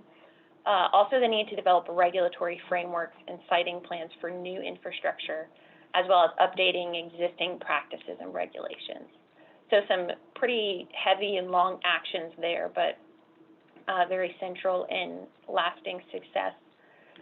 And the next two strategies, the last two, are consistent with those of the last two of the draft portfolio, but actions have been revised here to tie back to accountability and adaptability of all other actions. So there are a lot of references to actions previously mentioned in the portfolio to ensure the durability of this as an overall plan. So strategy 27 proposes legislative goals for a statutory and organizational framework that implements climate resilience and legislatively establishes the Climate Task Force and its net zero emission by 2050 goal. So that's setting legislative ambition forward, which was a change from last time. And then strategy 28 brings together all the monitoring actions across the portfolio. So we have actions that we need more monitoring for utility generation data, that we need industry carbon intensity and emission audits, that we need methane monitoring stations, And we're bringing all of these together under one GHG monitoring program, even though they are independent actions as themselves, but should be incorporated into and create a strong monitoring program under Strategy 28. And as Eric mentioned earlier, this section also sets the need to update our inventory every 5 years, with the Climate Action Plan update also every 5 years, but 1 year following the inventory, to ensure that we are updating this action plan with the best available data, understanding and being flexible to pivot some of our approaches if they're not working to reduce emissions. And it's great to have these inventory updates, but even better to have more continuous GHG monitoring through the GHG monitoring program and the inventory. We see that they can both provide some insights into how different actions are working. So over time, if we need to change them out and provide more specificity or more information on them, then we certainly can do that in the Climate Action Plan. So that gives us the flexibility, I think, that we do need, and coming back to the table and continuing this conversation, but also ensuring that we are taking action now to send us in the right direction. So with that, I believe now I'm going to turn it over to Allison. She'll talk a little bit through the modeling in this planning process, and then we'll turn back to discussion and talk through any questions you all have on the portfolio and some overarching questions we have for you all. Thank you, Lindsay. Again, my name is Allison DeYoung. I'm a planner and policy researcher at the Water Institute. And I just wanted to, I know we've brought up the modeling already today, but I just wanted to provide a reminder of how modeling has served this collaborative public planning process. We've used the EPS tool to inform decision-making in two main ways. The first was the 2 rounds of consequence analysis that we did, first at the high level in June, and then in October, the more detailed round of consequence analysis analyzing the draft strategy and action portfolio. And then we've also used the EPS tool to refine some of our actions, as Lindsay mentioned, adding some targets and metrics that match when we modeled it, we saw that those worked. So we've used some of the policy best practices built into that tool to be able to adjust our own actions and strategies. And our goal has been to learn and apply as much as we can from the tool. But I really want to be clear, the EPS tool cannot tell us whether this portfolio will get us to net zero by 2050. There are so many uncertainties, from the magnitude of federal action to gaps in our local knowledge, the ways in which the global or the local economy might change over the next 30 years, that could impact implementation of this portfolio. I think we all know that intuitively, right? That's why implementation is going to be managed adaptively in response. And what this tool has really been able to help us understand is the way in which policies and strategies are interrelated and the magnitude of how far this portfolio may get us towards our goals. Those are really important components, and this tool was robust enough that we could actually learn quite a bit from it. Next slide, please. And we want to represent some of these uncertainties in how we talk about the role of modeling in the plan itself. For example, the business as usual case. We know that there are a lot of factors beyond the business as usual case built in the EPS tool that could change our future without action trajectory. New efficiencies or population changes and migration could could decrease emissions, while industrial investment could change. It could increase or it could decrease. Global demand could shift, and as Ms. Pichon-Battle noted earlier, the permitted and announced facilities and expansions could be built, which would increase our trajectory, and that's the upper bound that you see on this graph. Next slide, please. There are also a lot of uncertainties for a future with action, and as a reminder, the EPS tool treats Louisiana like an island. It does not account for federal standards or actions, and those could change our emissions trajectory significantly.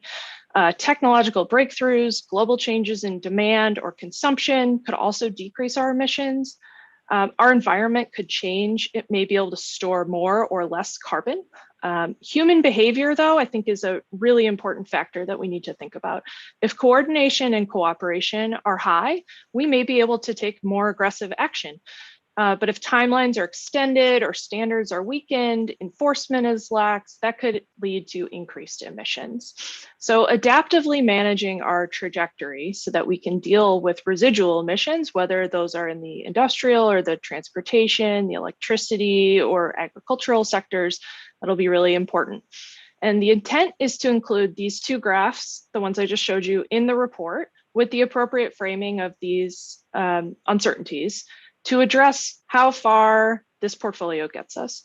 Direct outputs from the EPS tool used in the consequence analysis, so the stuff I presented in October and June, those will live in a technical memorandum that the Water Institute is preparing to capture all of the details from that portion of the planning process.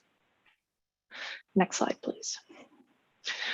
And as a reminder, even in the modeling, we can see the importance of addressing industrial electrification and fuel switching. It's the biggest contributor towards our modeled emissions reductions. That's why there's so much emphasis in the draft strategy and action portfolio on setting up the environment by which we can tackle these emissions. It's not quite as simple in real life as turning the policy on and off in EPS. You can remember from the consequence analysis that we saw some consequences of hydrogen fuel switching without abating the emissions from hydrogen production. And so we addressed that in the remodeling of this portfolio. Next slide, please. And so there are many strong actions and strategies that are not a good fit for modeling in EPS, and that's by design. We know that to achieve the modeled results, we have to address a host of other policy considerations that are not part of the tool. That specific implementation knowledge is what makes these actions strong. In short, EPS can't tell us how to set up these kinds of policies in Louisiana, only what kinds of reductions are likely to occur from that policy under a certain set of conditions. We need all of these enabling strategies and actions to help help us get those reductions, as well as to achieve the other fundamental objectives. For example, in Action 3.4, it calls for DEQ and DNR to develop a comprehensive strategy to reduce industrial GHG emissions. It would be a mistake, in my professional opinion, to try and assign a specific GHG emissions reduction value to that action alone. But we know that it's critical to make sure state agencies are involved and accountable. And now the level of cooperation could influence our emissions trajectory beyond what we're able to model in EPS. And again, I can't say this enough, federal action not included in this modeling. And neither is something like a carbon price, which in Action 3.3 is something that we want to pursue and could have a significant impact on our emissions. Next slide, please. So given some of these uncertainties and gaps, I'm going to turn it back over to Lindsay to talk through some of the big cross-sector challenges and areas of research that have been identified. Thanks. Thanks so much, Allison. And we'll pause for questions in just a second. I just wanted to address some of the information gaps that we see in addition to the needs to research and further explore concepts in specific actions themselves. We do see gaps either across a set of actions or through this tool. For example, we've learned that, as Allison mentioned, the pairing and sequencing of our renewable electricity generation with industrial scale electrification is very significant, and it's not something that necessarily can be timed out perfectly in a plan. We need to ensure that we're coordinating and working through this in real time as we're implementing these actions. Along those lines, sequencing the energy transition with how we're bolstering our clean energy job pipeline. Talked with a lot of other states who are struggling with this very thing too. How do we build out the clean energy job pipeline while we're in the midst or trying to move towards this energy transition? Similarly, understanding the extent to which we can employ industrial efficiency and electrification potential. What impact does that have on our emission reduction? In Louisiana, with our unique emission profile and with some of our higher heat processes, There's still a lot of electrification building components that are in design right now and that haven't been deployed at scale yet. So understanding better where and how much can we utilize electrification in industry. Similarly, expanding our understanding of low and no hydrogen production and scaling opportunities. As Professor Verchick noted in the chat, we could push harder on industrial fuel switching and hydrogen electrolysis, but we don't want to be overly ambitious where we're not certain if that's where the science can lead us. Of course, we can turn that up and set more ambition in those actions, but we want to understand the extent to which that can be utilized, even outside of the portfolio. Again, carbon pricing, design, and implementation is something the task force has talked about multiple times, and that still needs further understanding into what Louisiana can and should pursue, that we do have a much better idea than we once had at the beginning. Across the entire methane section, we have to improve monitoring and reporting for methane. Across our transportation sector, we struggled a lot to understand the policy modeling research in transportation as we're thinking about VMT reduction and freight, since some of the solutions aren't quite there yet. Carbon sequestration potential by coastal habitat type. How do different ecosystems along our coast sequester carbon? And along that vein, thinking and understanding better how different agriculture and forestry best management practices either serve as a source or a sink of emissions. And lastly, I just want to emphasize something that I mentioned earlier. We still don't have a great handle on, and I believe it's out there. We just need to understand better how to utilize and meaningfully measure towards improvement in community engagement and quality of life, so that there are quantifiable or pointed measures that can indicate how we are improving community and quality of life. And then lastly, what's the current and needed improvements in the regulatory environment for permitting and siting? We've a whole strategy on that one with information gaps that are just across the board. So these are just some of the information gaps that we see as we're thinking through pairing, sequencing, timing, and implementing these actions that we've learned from the tool, but also just through revising the portfolio.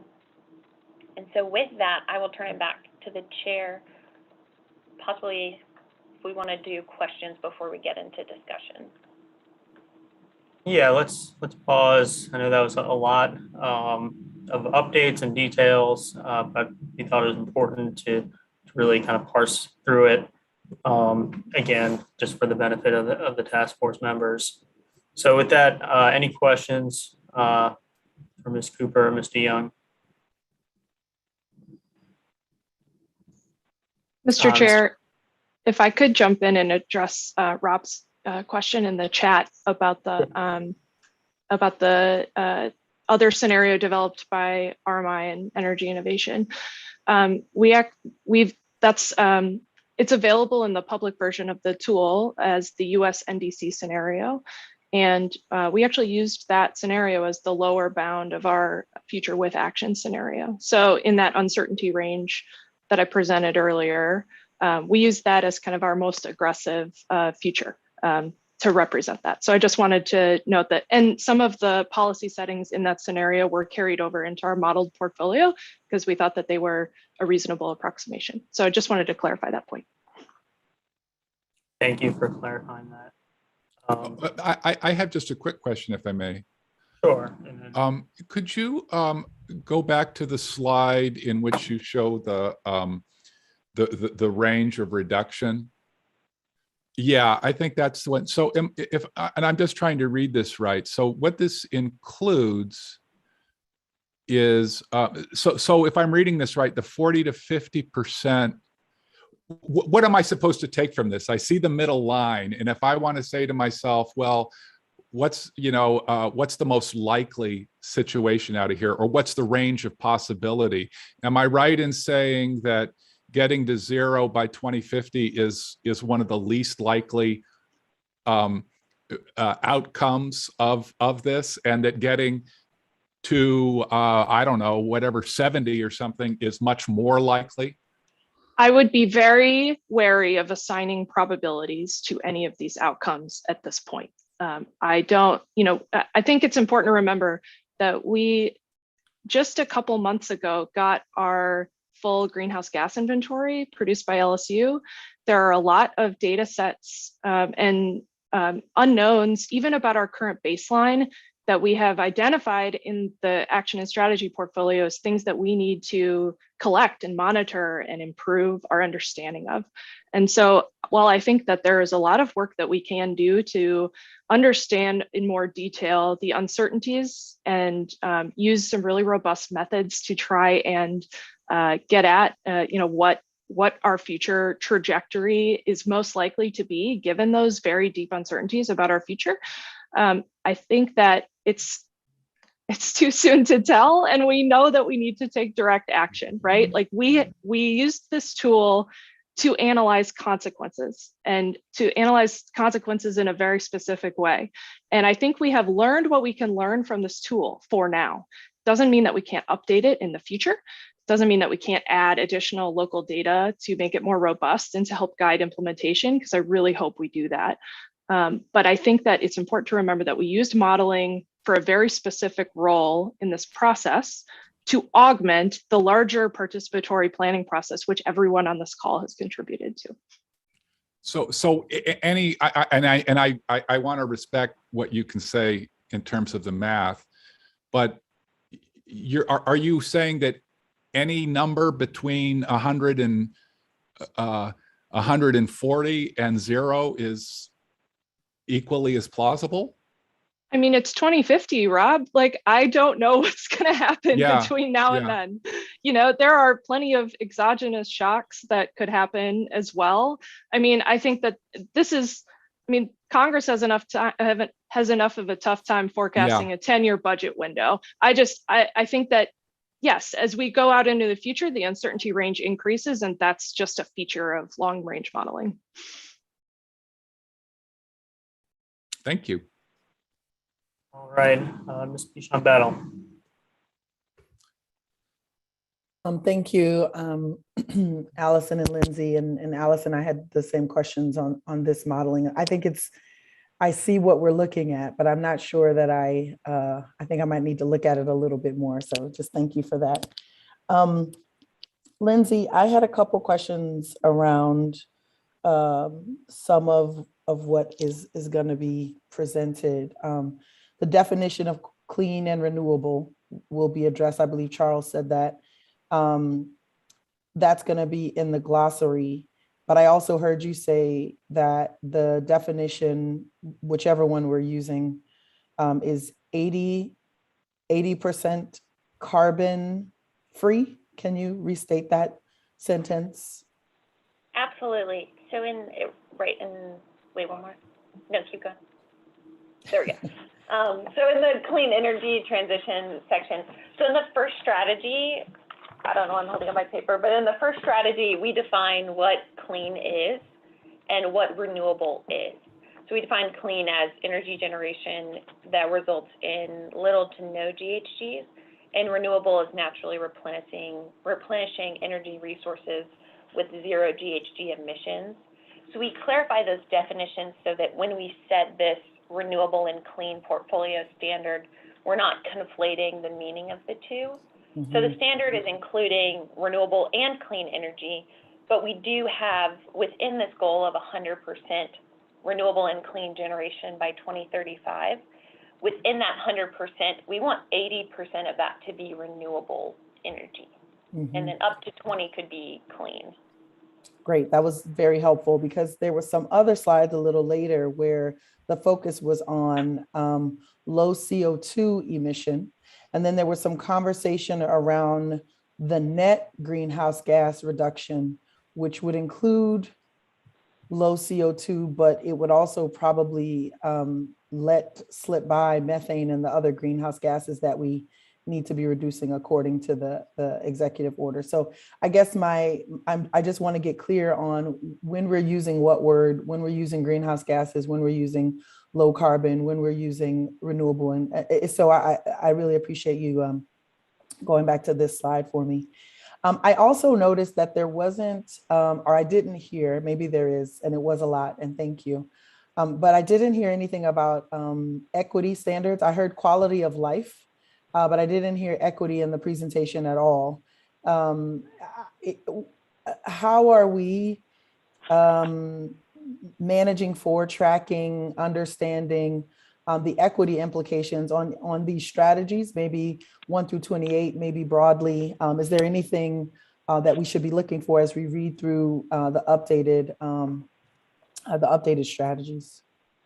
That's a great question. So we have put in place mechanisms throughout actions to ensure more equitable access based on comments we received in different areas of action. But as I mentioned at the end, under the information gaps, we don't have a system set forth of how do we track and monitor equity, quality of life, increased community engagement, those sort of important components, but don't have a measured way of tracking them.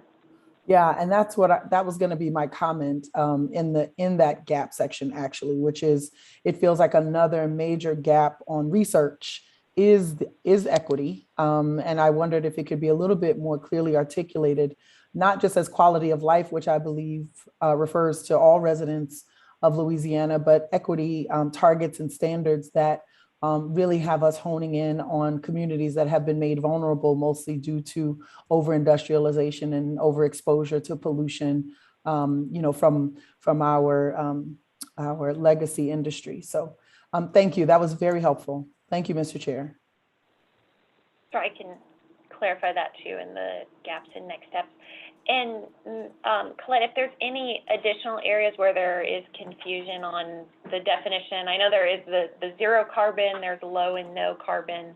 So please do let me know and I can address the task force or public on clarifying any of those.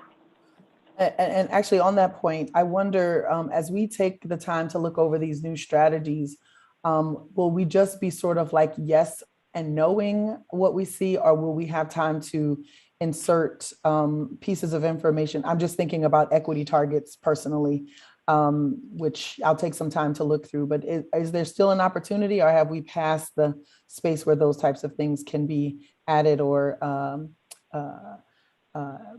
I guess put as an addendum or such to the report that we'll have to vote on? We certainly do want your feedback. Our goal deadline is by the end of this year so that we have the ability as a team to synthesize and incorporate that into the actions. Great, thank you so much. I understood you to say whatever we have to submit, we should submit that before the end of the year so that it can be reviewed and possibly incorporated. Mm-hmm. Okay, thank you. That's correct, and that's correct for not only members of the task force, but also anybody. So members of the public as well are invited to send those comments in through the end of the year.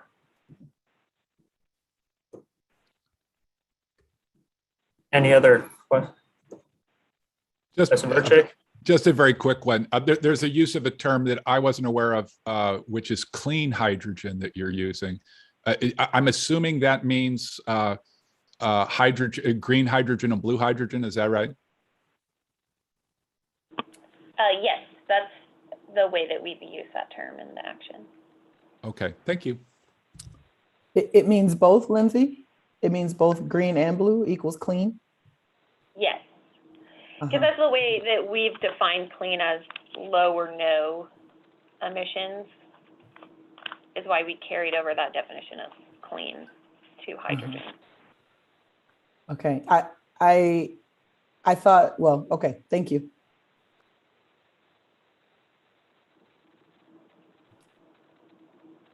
Any other questions for?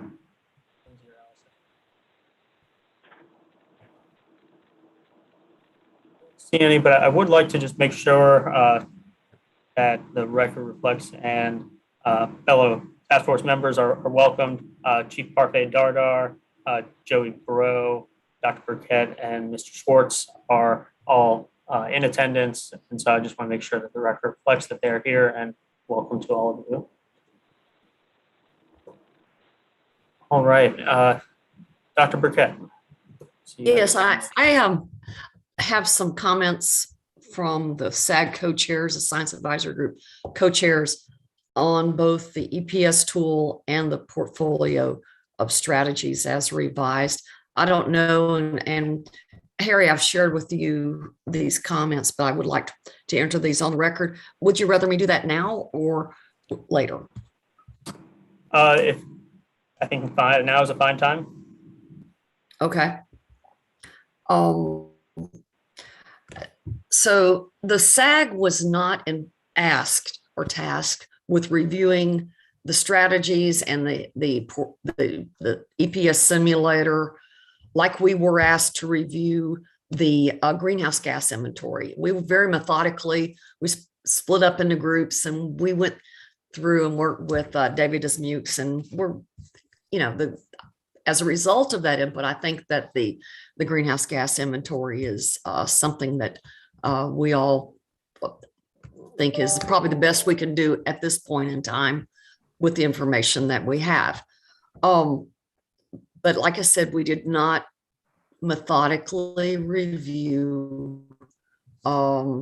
Individually, people could comment, but as scientists too, the strategies, the policies were more coming from the sectors, and that's what we expected. Well, that's definitely appropriate. But, and I apologize if my internet is unstable.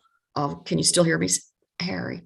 Okay. Yes. All right. So on behalf of the co-chairs, I'd like to offer 4 comments. And some of these go back to the comments that were made earlier in the meeting by Professor Verchick and Karen and Colette. Several folks have talked about some of the problems that we see also. Before I talk about problems, we've started from scratch, and the progress that's been made, and particularly the strategies that have been identified, and the initial use of a tool, the EPS. It takes time to get. I was on the coastal first master plan, and when we did that first plan, it was the first attempt by the state to do a comprehensive master plan, and it's gotten better through time. And so the progress that we've made, I don't think anyone should discount.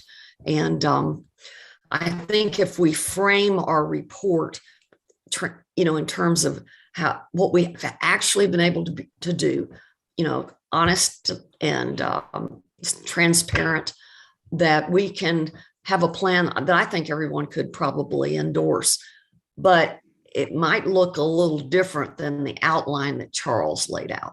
Okay. All right. Here's our 4 points. 1, there is not a clear connection between the EPS tool and the S&A portfolio. And Allison acknowledged you can't crosswalk the two. Ideally, each emission reductions option in the EPS tool, or whatever tool we use, would clearly connect with the strategies and actions, and vice versa. So if this is not possible, which, given the time frame, it's not, the climate action plan, or our report, whatever we're going to call it, the EPS tool and the S&A portfolio, and describe how future work will connect the two. Right now we've got 2 disparate, disconnected documents. We also suggest that other simulation tools be explored in the next phase that crosswalk a little better with the strategies that Louisiana has put forth, and the RMI Energy Innovation Tool might be one of those. But the state, like we have done in the coastal business, we can develop our own tool, drawing on open source software and using what applies to Louisiana from the EPS, from RGs, and the situation in Louisiana. So that's our first suggestion. And that can be laid out as part of our report to the governor and our climate action plan. And I think everyone would endorse that sequence of work. The second comment from Mark Zappi, who's my co-chair in Lafayette University, is that each strategy and action in the portfolio should be linked to quantities of emissions reduced in million metric tons of CO2 equivalent, just like the greenhouse gas inventory is structured. Otherwise, you don't know how far you're going to get, and it's going to be hard to track. And the word even mentioned in the portfolio. So, if you come with a tool that now maps that portfolio 2 million metric tons of CO2 equivalent, reduced or increased, depending on permits, then you can track progress transparently. And currently, the greenhouse gas inventory produced by LSU for this effort is not incorporated into the EPS tool. The EPS tool is not designed to do that, but that's something that we need to do down the road in the next phase of work. For example, the wetland data, including the effects of wetland loss and wetland restoration, are not presently accounted for in the EPS tool, though wetland restoration is a component of the portfolio. It's action 17.1. Louisiana's coastal master plan, where projects are linked to metrics of land building and flood risk reduction, could serve as a model on how to develop these scenarios. And that could be done in the next phase. The third point is this technological readiness, green hydrogen specifically. An evaluation of the state of technological readiness of options in the EPS tool and the potential applicability to Louisiana of these technologies in both the EPS tool and the portfolio should be addressed in the next phase of work. Then further work could clarify the future pathways if technologies bear out as more or less successful than originally projected. And that gets to Rob's question about the plausibility or the probability of things playing out as projected in the tool. So the Science Advisory Group could help with this assessment of technological readiness, building upon methods that have already been produced by the U.S. Department of Energy and the International Energy Agency. So we've got some models. We would just need to apply these to the technologies that are projected to be used in Louisiana. The fourth recommendation is that the EPS tool and the strategies and action portfolio, the S&A portfolio, need more accurate accounting for the plausible range of scenarios in which emissions could change, including the construction of new facilities. The EPS tool, or whatever tool the state uses, or the results of the combination of tools, ideally, or our own tool, should bracket the range of futures and assess the effectiveness of various actions and strategies against these scenarios. This is the basic approach used by the IPCC to model future emissions and development pathways. And this is the basic approach in the master plan, the state master plan for the coast, which has high, medium, and low scenarios, bracketing uncertainties in subsidence and sea level rise. And that's another useful guide for us. So, it's taken 15 years to get to the point where we are, and this is a good start that we have now. The uncertainty analysis could be an aspirational goal for the next phase of the climate action plan. And we would suggest that be in the plan, the plan that Charles is described for us. The uncertainty analysis should be updated annually. Actually, the EPS tool, whatever tool we use, the greenhouse gas inventory, and any other tool that the state is relying upon to project or estimate future emissions should be updated annually to account for changes in energy and the emissions environment. So, every 5 years, the plan right now talks about every 5 years. You can get this down like we do for the United States when we do our inventory, our annual report to UNFCCC. You get the method down, and then people like David Dismukes help you update it. And so I think every 5 years we can do better than that technically, and it's feasible to do better within that. So we also have some recommendations about the strategy number 28 to track progress, establishing the greenhouse gas monitoring inventory, updating the action plan every 5 years. It would be I can't imagine this group voting to send something to the governor in February, and then in 5 years we're going to re-examine it. That's people aren't on this call are not going to go for that. And so we suggest that as you lay out the next executive order that would extend the life of the task force, and however the sectors are going to continue to interact, that we also suggest that the science advisory group remain intact. And we recommend that the science advisory group membership be reviewed so that we can have the expertise to look at the various technologies that are laid out in the strategies and actions, and that we produce an assessment or an assignment of a Louisiana technology readiness level that reflects the development status of each technology and the uncertainty or feasibility in Louisiana. And this information would feed back into the other points that I made earlier. And the SAG could be assisted by state agencies and sectoral experts, but technical assistance should also be sought from the state's universities where the needed breadth and diversity of expertise already exist. Because we have a lot of universities that are actually have grants from DOE and others to explore some of the technologies that are in the EPS tool, for example.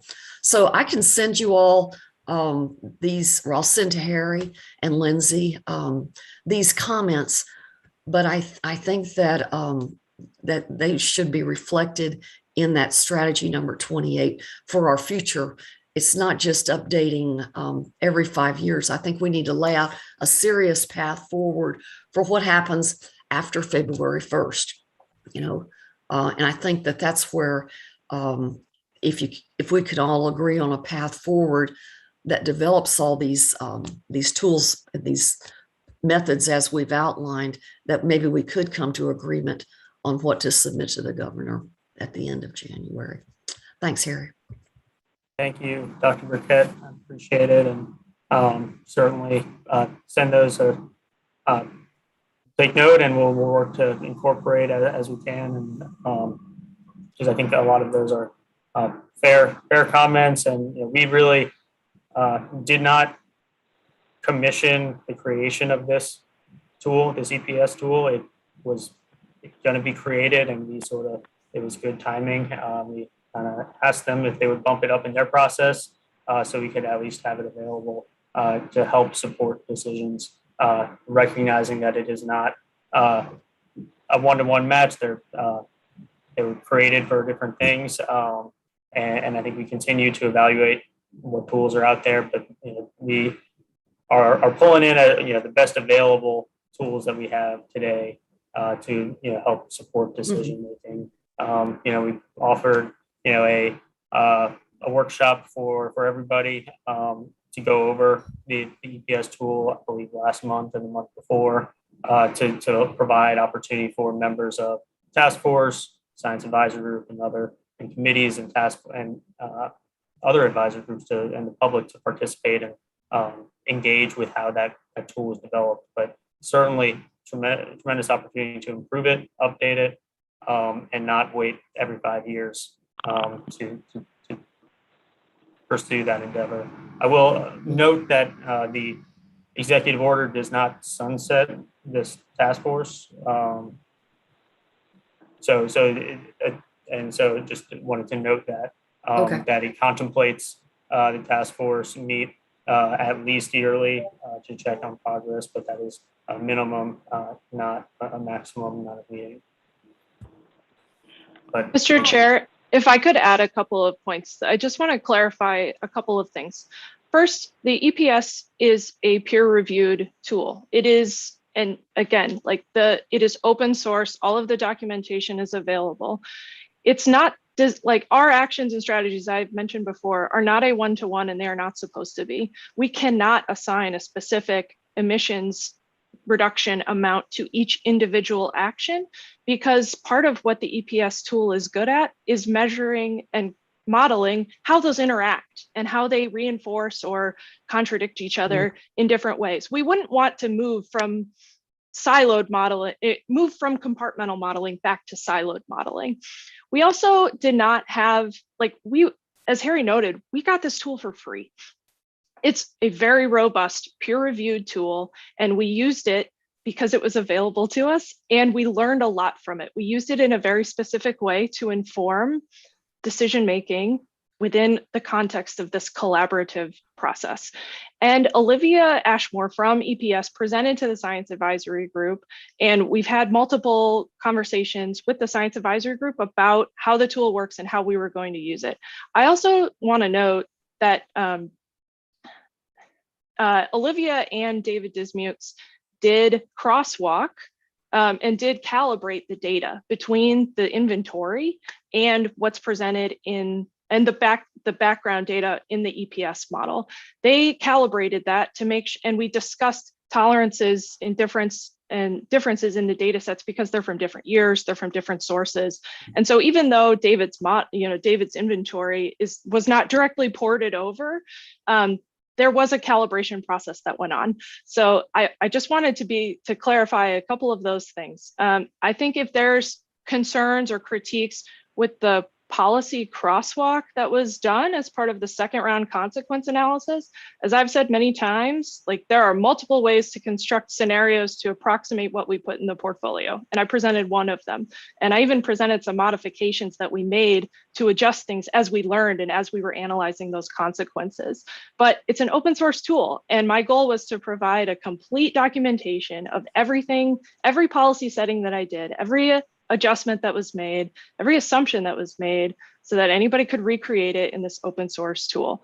I hope also that we continue to update it and continue to use it to adjust for adaptive management of this plan. But this is not a one size fits all, and it's not an integrated compartment model that we can just keep bolting things onto, like the wetland data that we know is really important.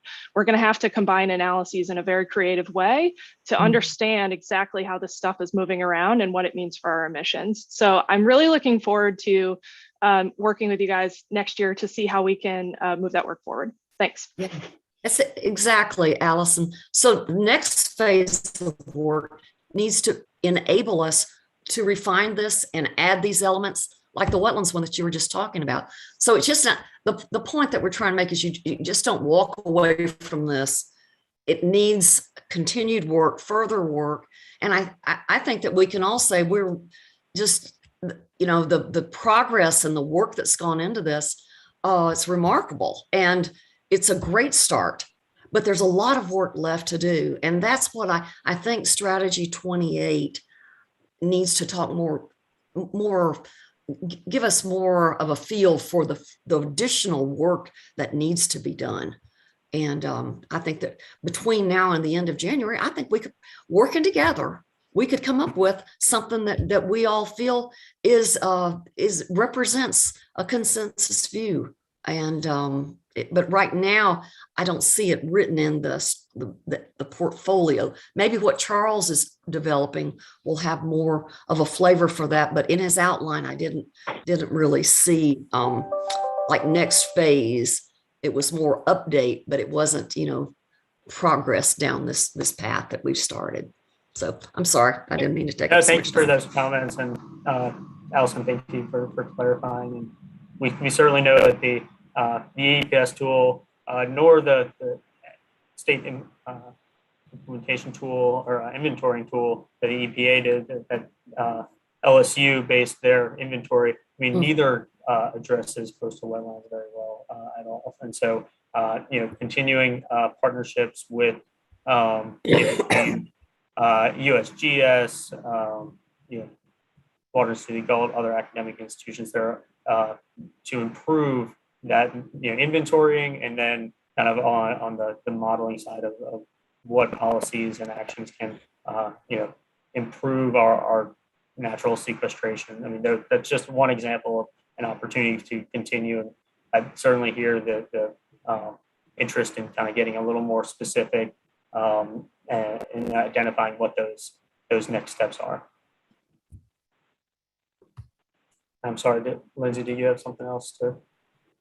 I did, yeah. So that's not necessarily going to be noted or clarified in the action specifically, because our pathway modeling tool, or any pathway modeling tool we have in the future, is very different than GHG monitoring data that we want to refine and build out in more continuous manner with frequent, regular updates.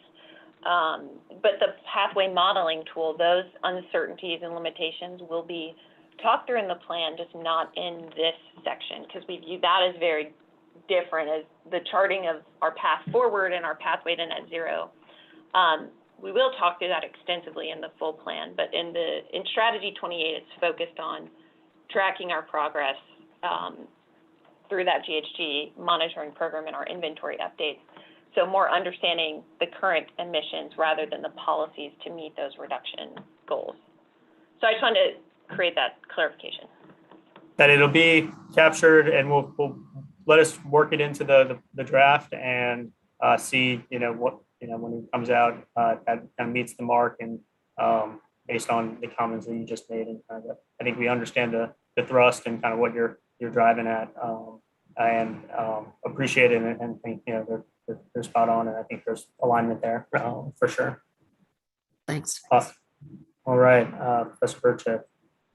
Hi, thank you. Thank you very much, Dr. Burkett, for that report. I just wanted to make a brief report from the legal advisory group, just for the sake of the task force members and the public to sort of know what we have and haven't done, and how that's reflected in this document. We've had a pandemic, we've had a lot of crunch time, and for a variety of reasons, our group was discouraged from having full meetings on any topic as we've moved past from the drafts, and also and that includes even group emails and things like that. So I have talked with individuals in the group, but we've not met as a whole or even as a larger group. And what we lose from that is that what I want task force members to know is that so the report doesn't reflect sort of group deliberation of the legal group, and that could be relevant. First, because we weren't consulted as a group about any of the incentives or about the enforcement, a lot of the things in this have not been, if you will, vetted in the way of a group. So if you're looking at, I mean, the devil's in the details and the enforcement, but if you're looking at monitoring, making information available, the use of incentives, whether that's a choice of required standards or whether it's a choice of tax incentives or whether it's a choice of fines, any of those kinds of choices, which members of our group know an awful lot about because some of us, study that for a living. We haven't, as a group, discussed the efficacy of any of those. All right. The second thing is that we haven't explored, as a group, the legal vulnerabilities of many of the choices made. I'll just use carbon capture and storage as an example because it's a prominent one. But there are all kinds of issues related to NEPA and environmental impact statements, to land use, to eminent domain powers, to the executive order on environmental justice from the administration, safe drinking water issues, tort law issues. Now they may all, they may all be okay and it may all be fine, but we haven't had a way of sort of looking at all of that. And I hope that at some point we do have a way. There's also, at least among some of us that I've talked to, what I would describe as a modest legal vulnerability in the process used to develop some of the underlying documents on which government decisions might be made. I have no way, I have no qualification to know anything about the accuracy of them. But what I can say as a lawyer is that if parties eventually were going to bring action to challenge a government decision based on underlying documents, that could be a legal liability that really hasn't been explored much by the committee. So the last thing I guess I would say is, I mean, I agree with Dr. Burkett. This is very much a work in progress. I think this project is extremely important for the state and for all of us. I think this project needs to continue with all of the great talent that's at the table and elsewhere. And I would hope that the legal advisory group is able to sustain itself even past the February date and to address some of the issues that I've mentioned, because I think they can be addressed. I mean, there's nothing, you know, there's nothing that can't be, no problem that can't be solved or improved, no issue that can't be improved. But I think that we need the ability to do that. And so I just want people to know what they're getting from our group at this stage and what they haven't gotten from the group, but could get in the future. Thank you.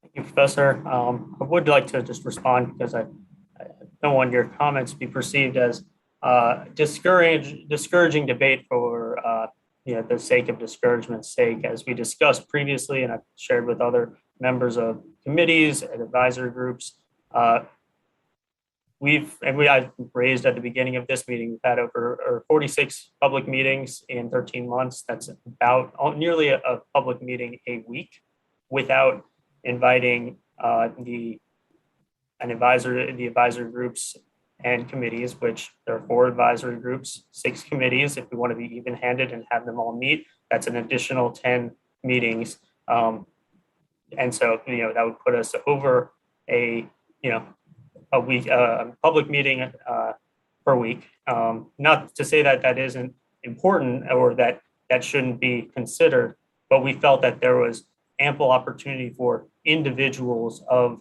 the advisory groups and committees to formally participate in the consequence analysis and provide their public input or their input into shaping and advising the drafting of this portfolio. And so I just want to make it very crystal clear that members of the committees and advisory groups had ample opportunity to submit written, very detailed comments to advise as this portfolio is being drafted.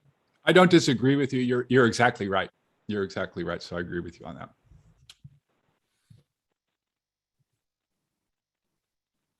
All right. Well, with that, moving into our discussion, we have several discussion points. I think we should keep this pretty open to raising. But the 3 questions I think we wanted to get into. What revisions to this portfolio do you like, or do we get right? What are key components that are missing or misrepresented or misidentified? And how are we doing on balancing interests and dissenting views? And we've already gotten into some of these points already.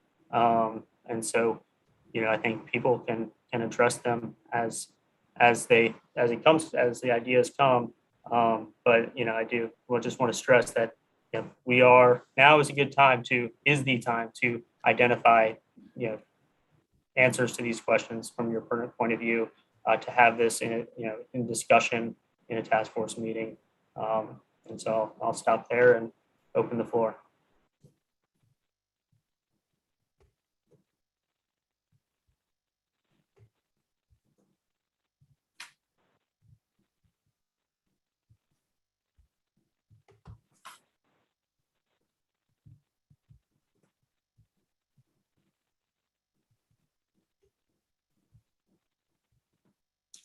Professor, do you have your additional comment? I'll bite. I want to actually give you kudos for bucking up and strengthening the decarbonization of industry section, which is obviously extremely important and key. And specifically, we need, if we're going to get anywhere near net zero, we're going to need electrification processes, including high heat processes in industry. We're going to need hydrogen electrolysis, which is green hydrogen. We're going to need ammonia electrolysis, and so on.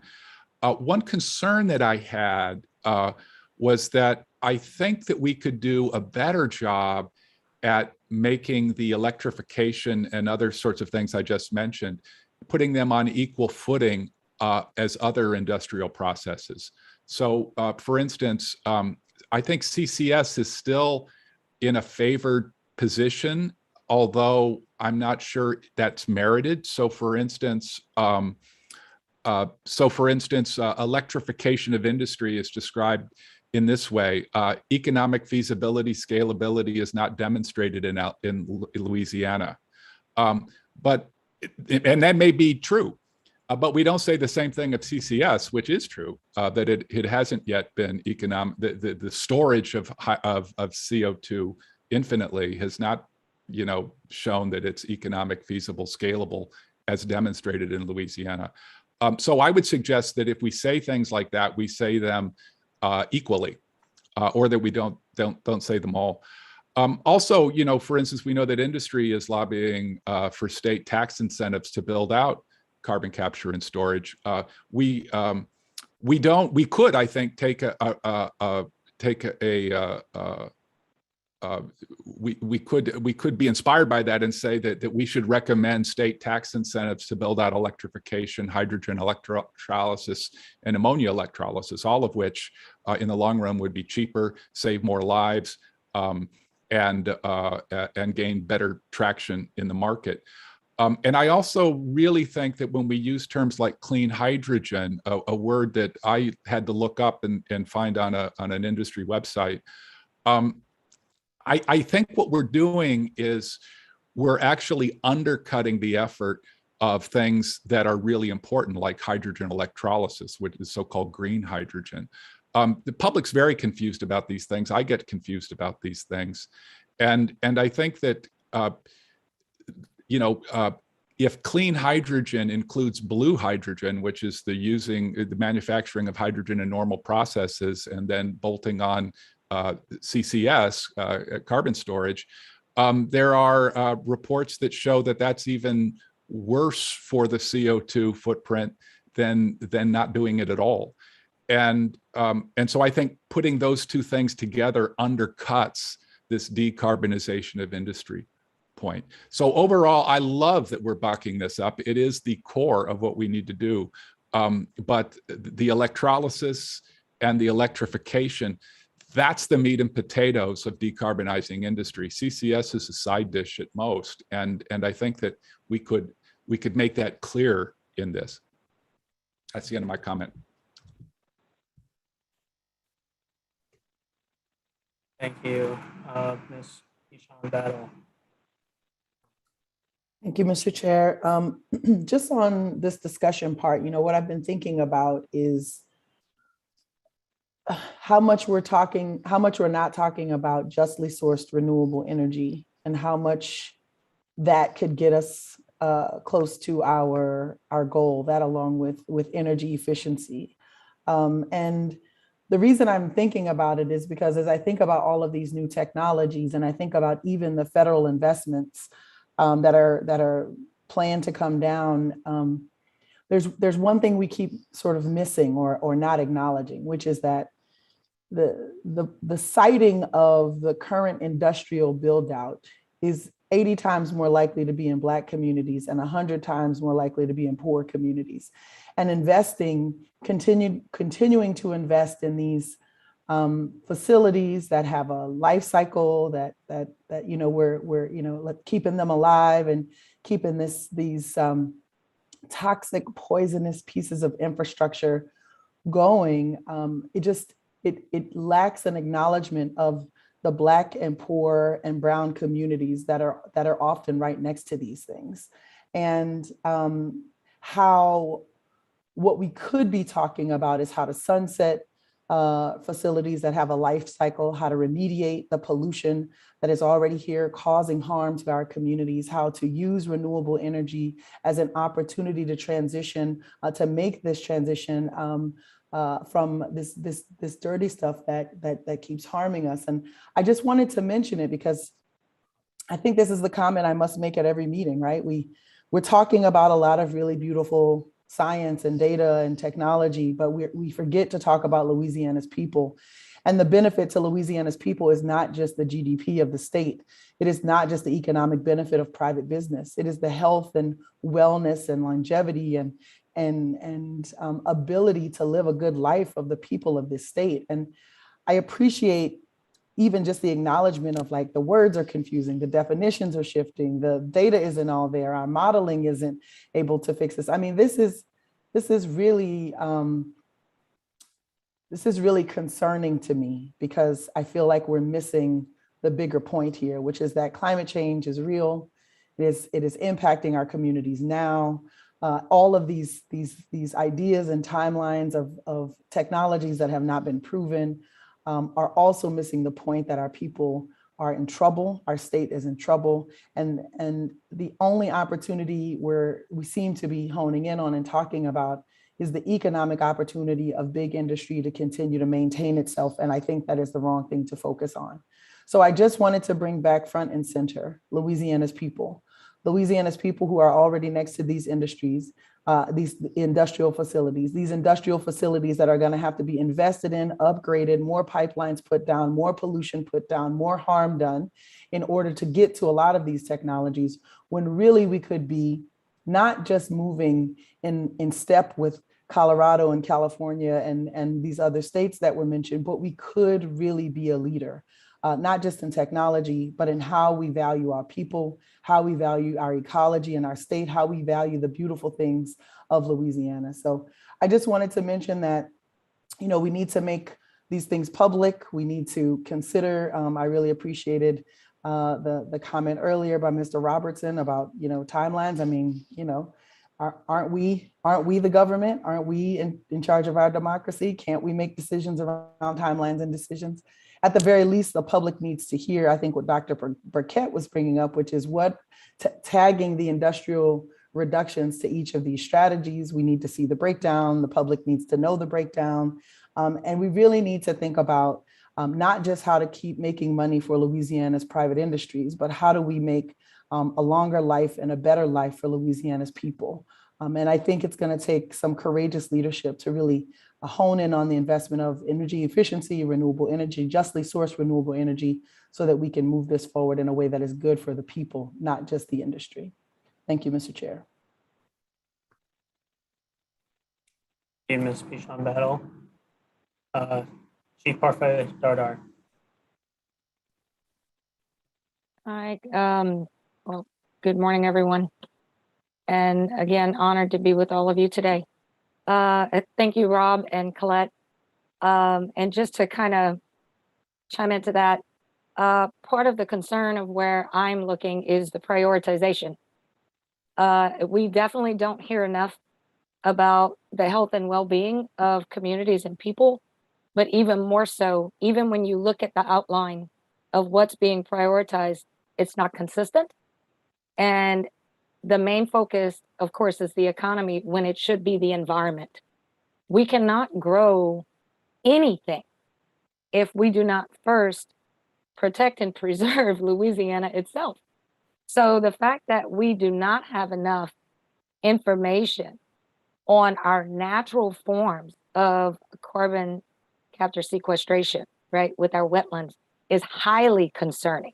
That means we have completely overlooked our natural processes that we have been blessed with here in this state that can do its own natural work, right? And that's where I can personally say that our focus should be, that our indigenous peoples that have been here for thousands of years have understood, is that you must first understand, protect, and preserve your environment, which in our case is going to be this state. Everything else comes afterwards. And it is all about prioritization, right? So the first priority should be protecting and preserving Louisiana and ensuring the health of this state, of our environment, of our people, right? And once we can get those things in alignment and we have the information necessary to make good decisions based on those priorities, everything else should fall into place, including our economy, right? But we can't have an economy if we're not healthy in the get-go. So that's just my viewpoint there, as an Indigenous representative. And thank you for this opportunity to speak.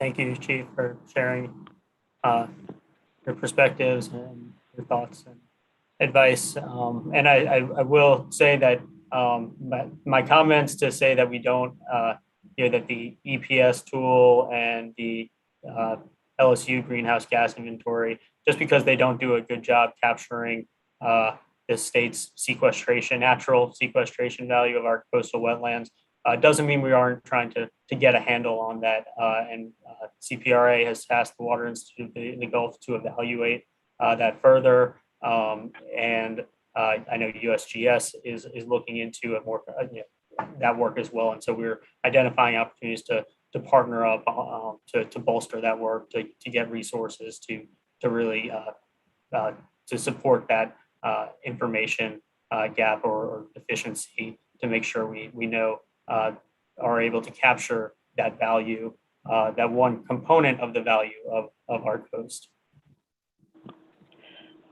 Mr. Chair, if I may just add on to that, this is not comprehensive of all that Colette and Chief Sherrill raised, but just to draw your attention to these strategy headers that we created for all 28 of our strategies, we did hear you all in past meetings speak to the need of highlighting co-benefits and highlighting impacts, positive and negative, and co-benefits of impacting public health, resilience, protecting the environment, accessibility, affordability, for energy, for the environment across the entire spectrum. And so we have created these brief summaries of strategies, but under all of our strategies, even the ones without actions, we highlight how there can be realized benefits. So even if we're focusing a strategy on utility scale transformation of our energy grid, we're talking about how that can increase public health, how it can increase community resilience, how it increases economy and jobs. So I would encourage you all to look to those high-level sections. We do highlight them even in a different color to show that necessity and prioritization of not just thinking about the emission reduction impact and the economy, but thinking more broadly about all of these objectives that we've set forward.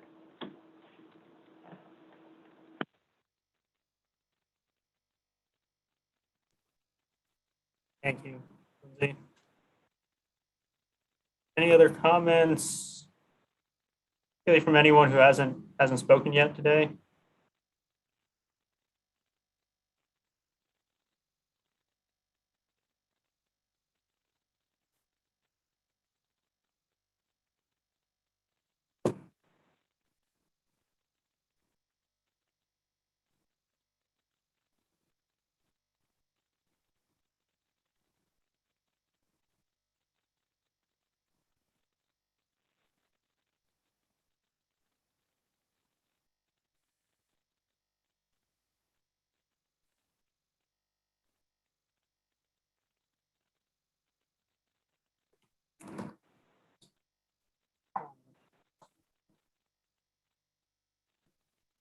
Not seeing any comments for the moment, but certainly not closing the opportunity to share.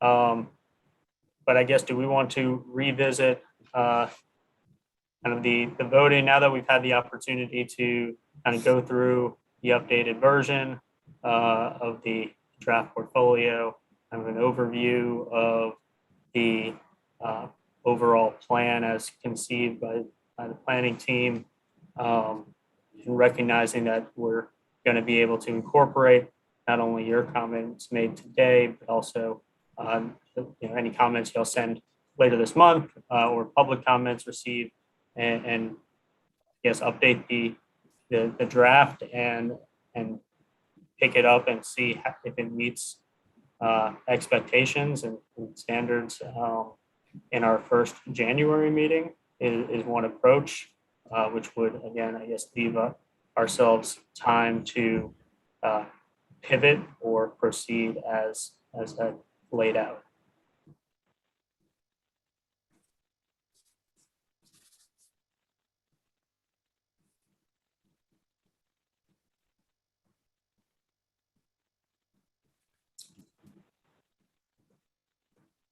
Dr. Burkett.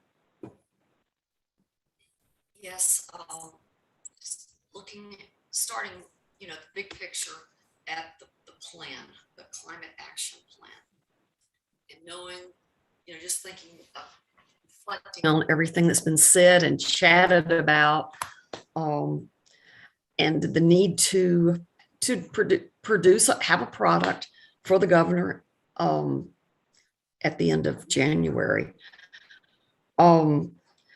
Charles laid out 2 new sections: information gaps and implementation matrix. Okay. To me, that conveys that we have a plan that's basically ready to go, and we've bracketed the uncertainties that we're farther down the road than we really are.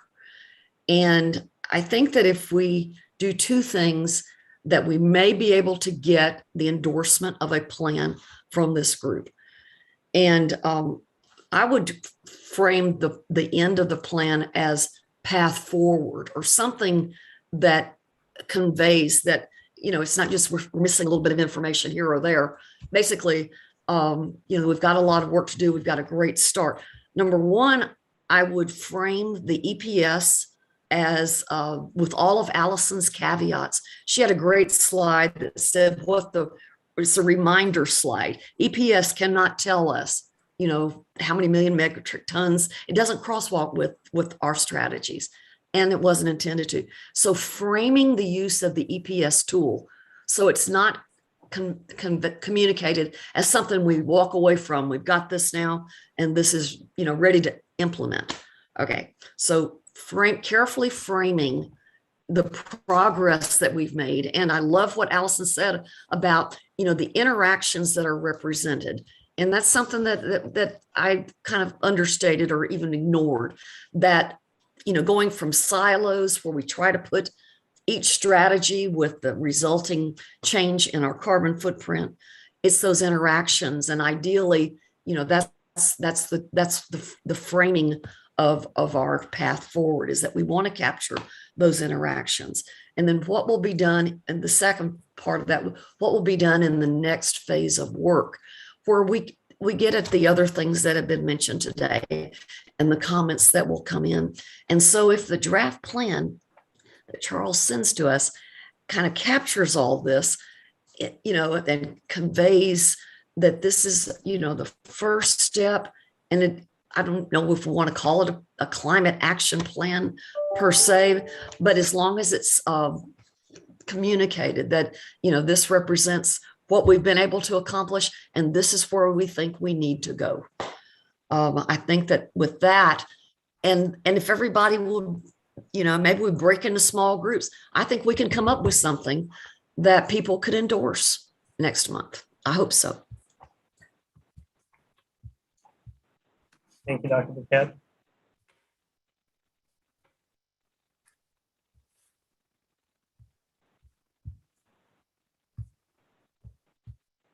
Not seeing any other comments. I think we have heard loud and clear. We have the need to do some work, and certainly we have the need to get out this full stitched together report, plan, whatever you want to call it.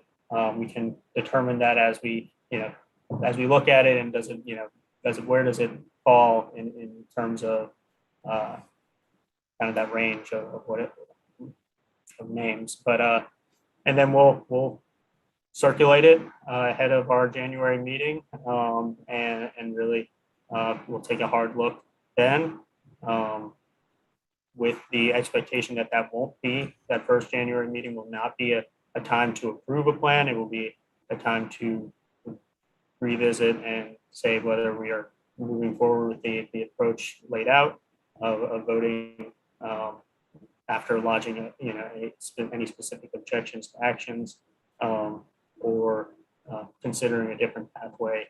But I will implore everybody to respect the executive order as drafted, and if there is any amendment, certainly would let me know. But currently there is no, that is the executive order, and that is what this body is tasked to do. I meet that deadline of February 1st, and proceed accordingly. But unless there are any other comments, I believe we are at our public comment. Let me just double check on our agenda. Yes, and so Ms. Cooper, would you mind please checking the Climate Task Force email? And I will, if you're logged in as an attendee and have a comment, please raise your hand. I ask just in the respect of people's time that we limit our comments to 3 minutes, and we'll go from there. And so up first, I see Gregory Sieg. See if this should be allowed to, or you should be unmuted.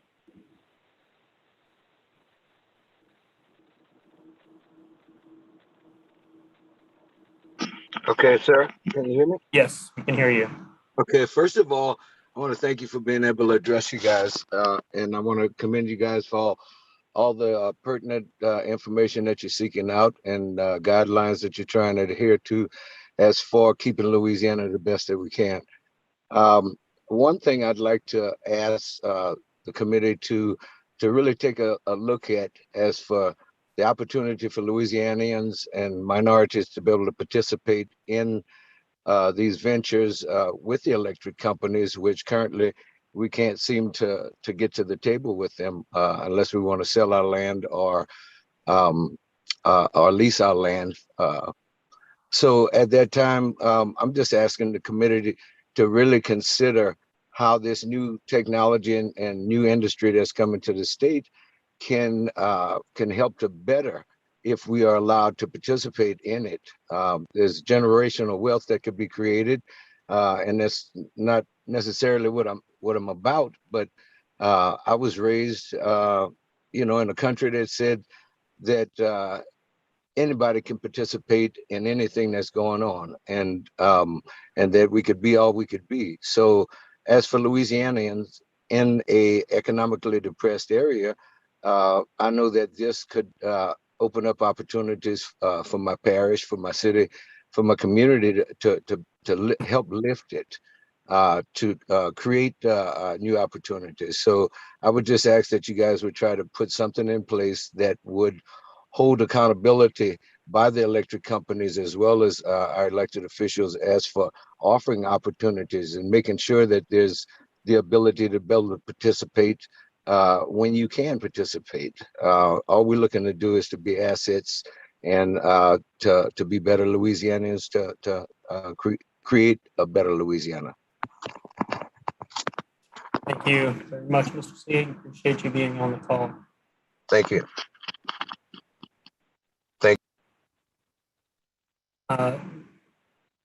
Ben Gordon. Yes, I just had a technical question. There was a lot of good stuff that was put in the chat, as well as some of the graphs and stuff that were put off. I don't think that was part of the chat, but when I tried to save it to my computer, keep in mind I'm technologically challenged here, being 73. There was usually there's 3 dots in the lower left-hand corner, or lower right-hand corner of the chats. Sometimes I see it and sometimes I don't. In this case, I don't see it, which means I can't save the chat. Any suggestions there? Fortunately, I'm not the technical person, but I believe, Lindsay, am I correct that we have been downloading the chats, or we are able to, and so we can share that so that it won't be an issue for you to individually. Oh, you mean you'll email that to us later on? Oh, we can upload it to our website. Okay, thank you. Thank you.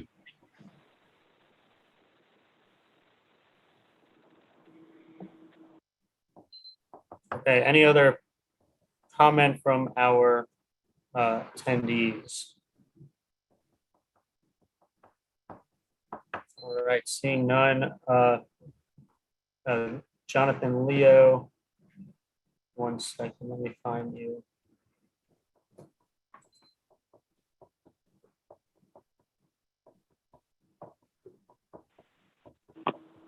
Thank you, Chairman Vorhoff. Can you hear me now?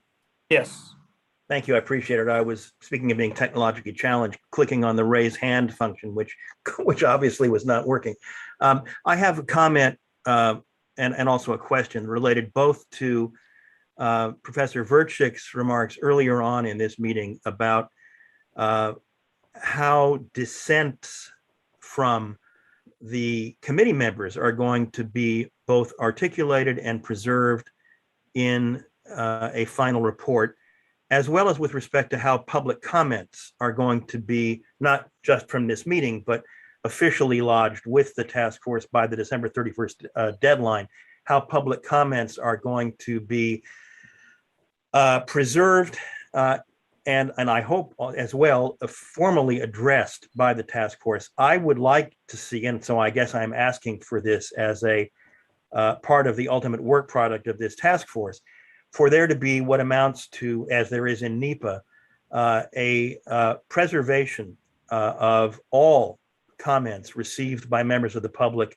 prior to the December 31st deadline, as well as the opportunity for a minority report of comments as well as dissents from members of the task force themselves to be recorded and made part of the document that is transmitted to the governor for consideration. Even if these comments are not actually substantively addressed by the majority of the task force in the document that's sent to the governor's office, at the very least, if they are preserved as part of the public record, then subsequent review, not only will subsequent 5-year reviews be more meaningful because they can advert to those comments, but things that need to be done within the first 5 years, such as legislative and regulatory programs, can also be made more robust. So that's my question and my hope.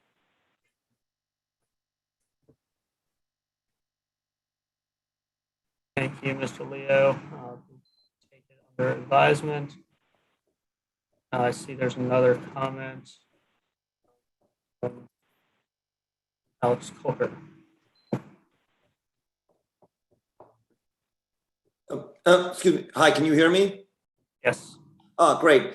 Thank you. So this is Alex Colker. I'm an associate professor at the Louisiana University's Marine Consortium, and I also sit on the Science Advisory Group. First, I want to start by thanking SAG Chair Virginia Burkett for her helpful comments and also for the discussion that went on between her and Allison DeJong, because I think that was very helpful and informative to the role of the SAG and the potential path forward. So I want to thank you both for that, for those comments and the discussion. I'd just like to expand upon one thing that Dr. Burkett said in her comments that I think was maybe out of the discussion with, or not heavily discussed with Ms. DeJong, and that is the need to talk about the technological readiness of the various strategies and actions that are here in the portfolio and the EPS tool. There's a lot of strategies and actions that depend on technologies that aren't yet fully developed. Now, in some ways, there's some benefits to that. It's good to push the technology, and it's good to think in the future about what might exist and to create things that don't exist today, but maybe which should exist tomorrow. So I think that there is some reason that you want to look at technologies that might be available in the future. On the other hand, there is, I think, a need to further recognize just the states of technological readiness of various technologies today, things like carbon capture and sequestration that might be ready for some enhanced oil recovery, but that might not be ready for every phase of the process that people envision in Louisiana. Likewise, other technologies like utility scale battery storage may exist in small scale, but not necessarily in large scale. And also a recognition of to what extent are these technologies, even if they exist, practical and feasible in Louisiana. These were some of the points laid out, and I just wanted to expand on them. I think that there is it would, I think, help the overall transparency and readiness of this document if we were upfront about what technologies exist today and what technologies are maybe not ready today, what we hope would be ready in the future, and what our strategies and actions might be should those technologies ultimately not bear the fruit that we would hope. With that, I will close this comment, and I hope that we can move forward with this in a constructive manner. Thank you, Dr. Colker. See, Frank Nealis has his hand up.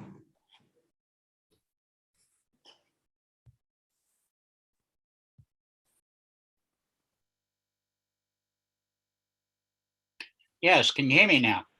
Yes. Oh, great. Yes, my name is Frank Nealis. I was involved back in the 1970s. We started a thing called the Alternative Energy Society, a little bit ahead of our time. So I'm very, very pleased to see this action going on. I'm very supportive of it. What the thing that we dealt with back in the 70s, we knew about all the technologies. We worked with Amory Lovins and other people around the country, and we saw what was happening. We saw the trend. But one of the things we ran into here in Louisiana was the economic incentives or disincentives that we had to deal with.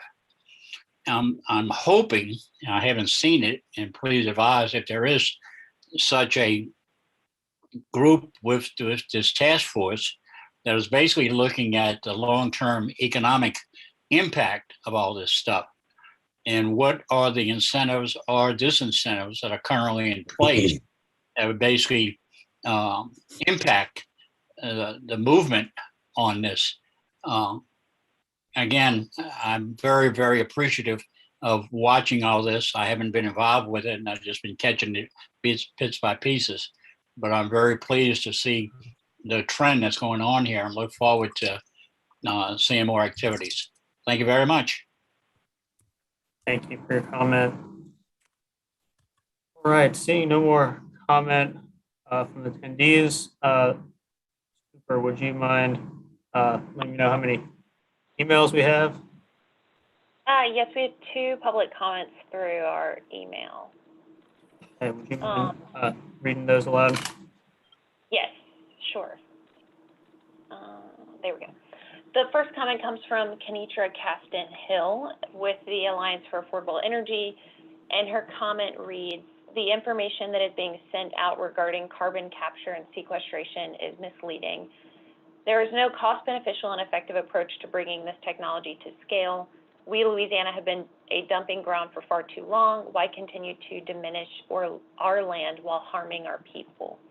The state will not benefit from this. Our people will not benefit from this. Please reconsider the direction the governor's office has taken regarding CCS.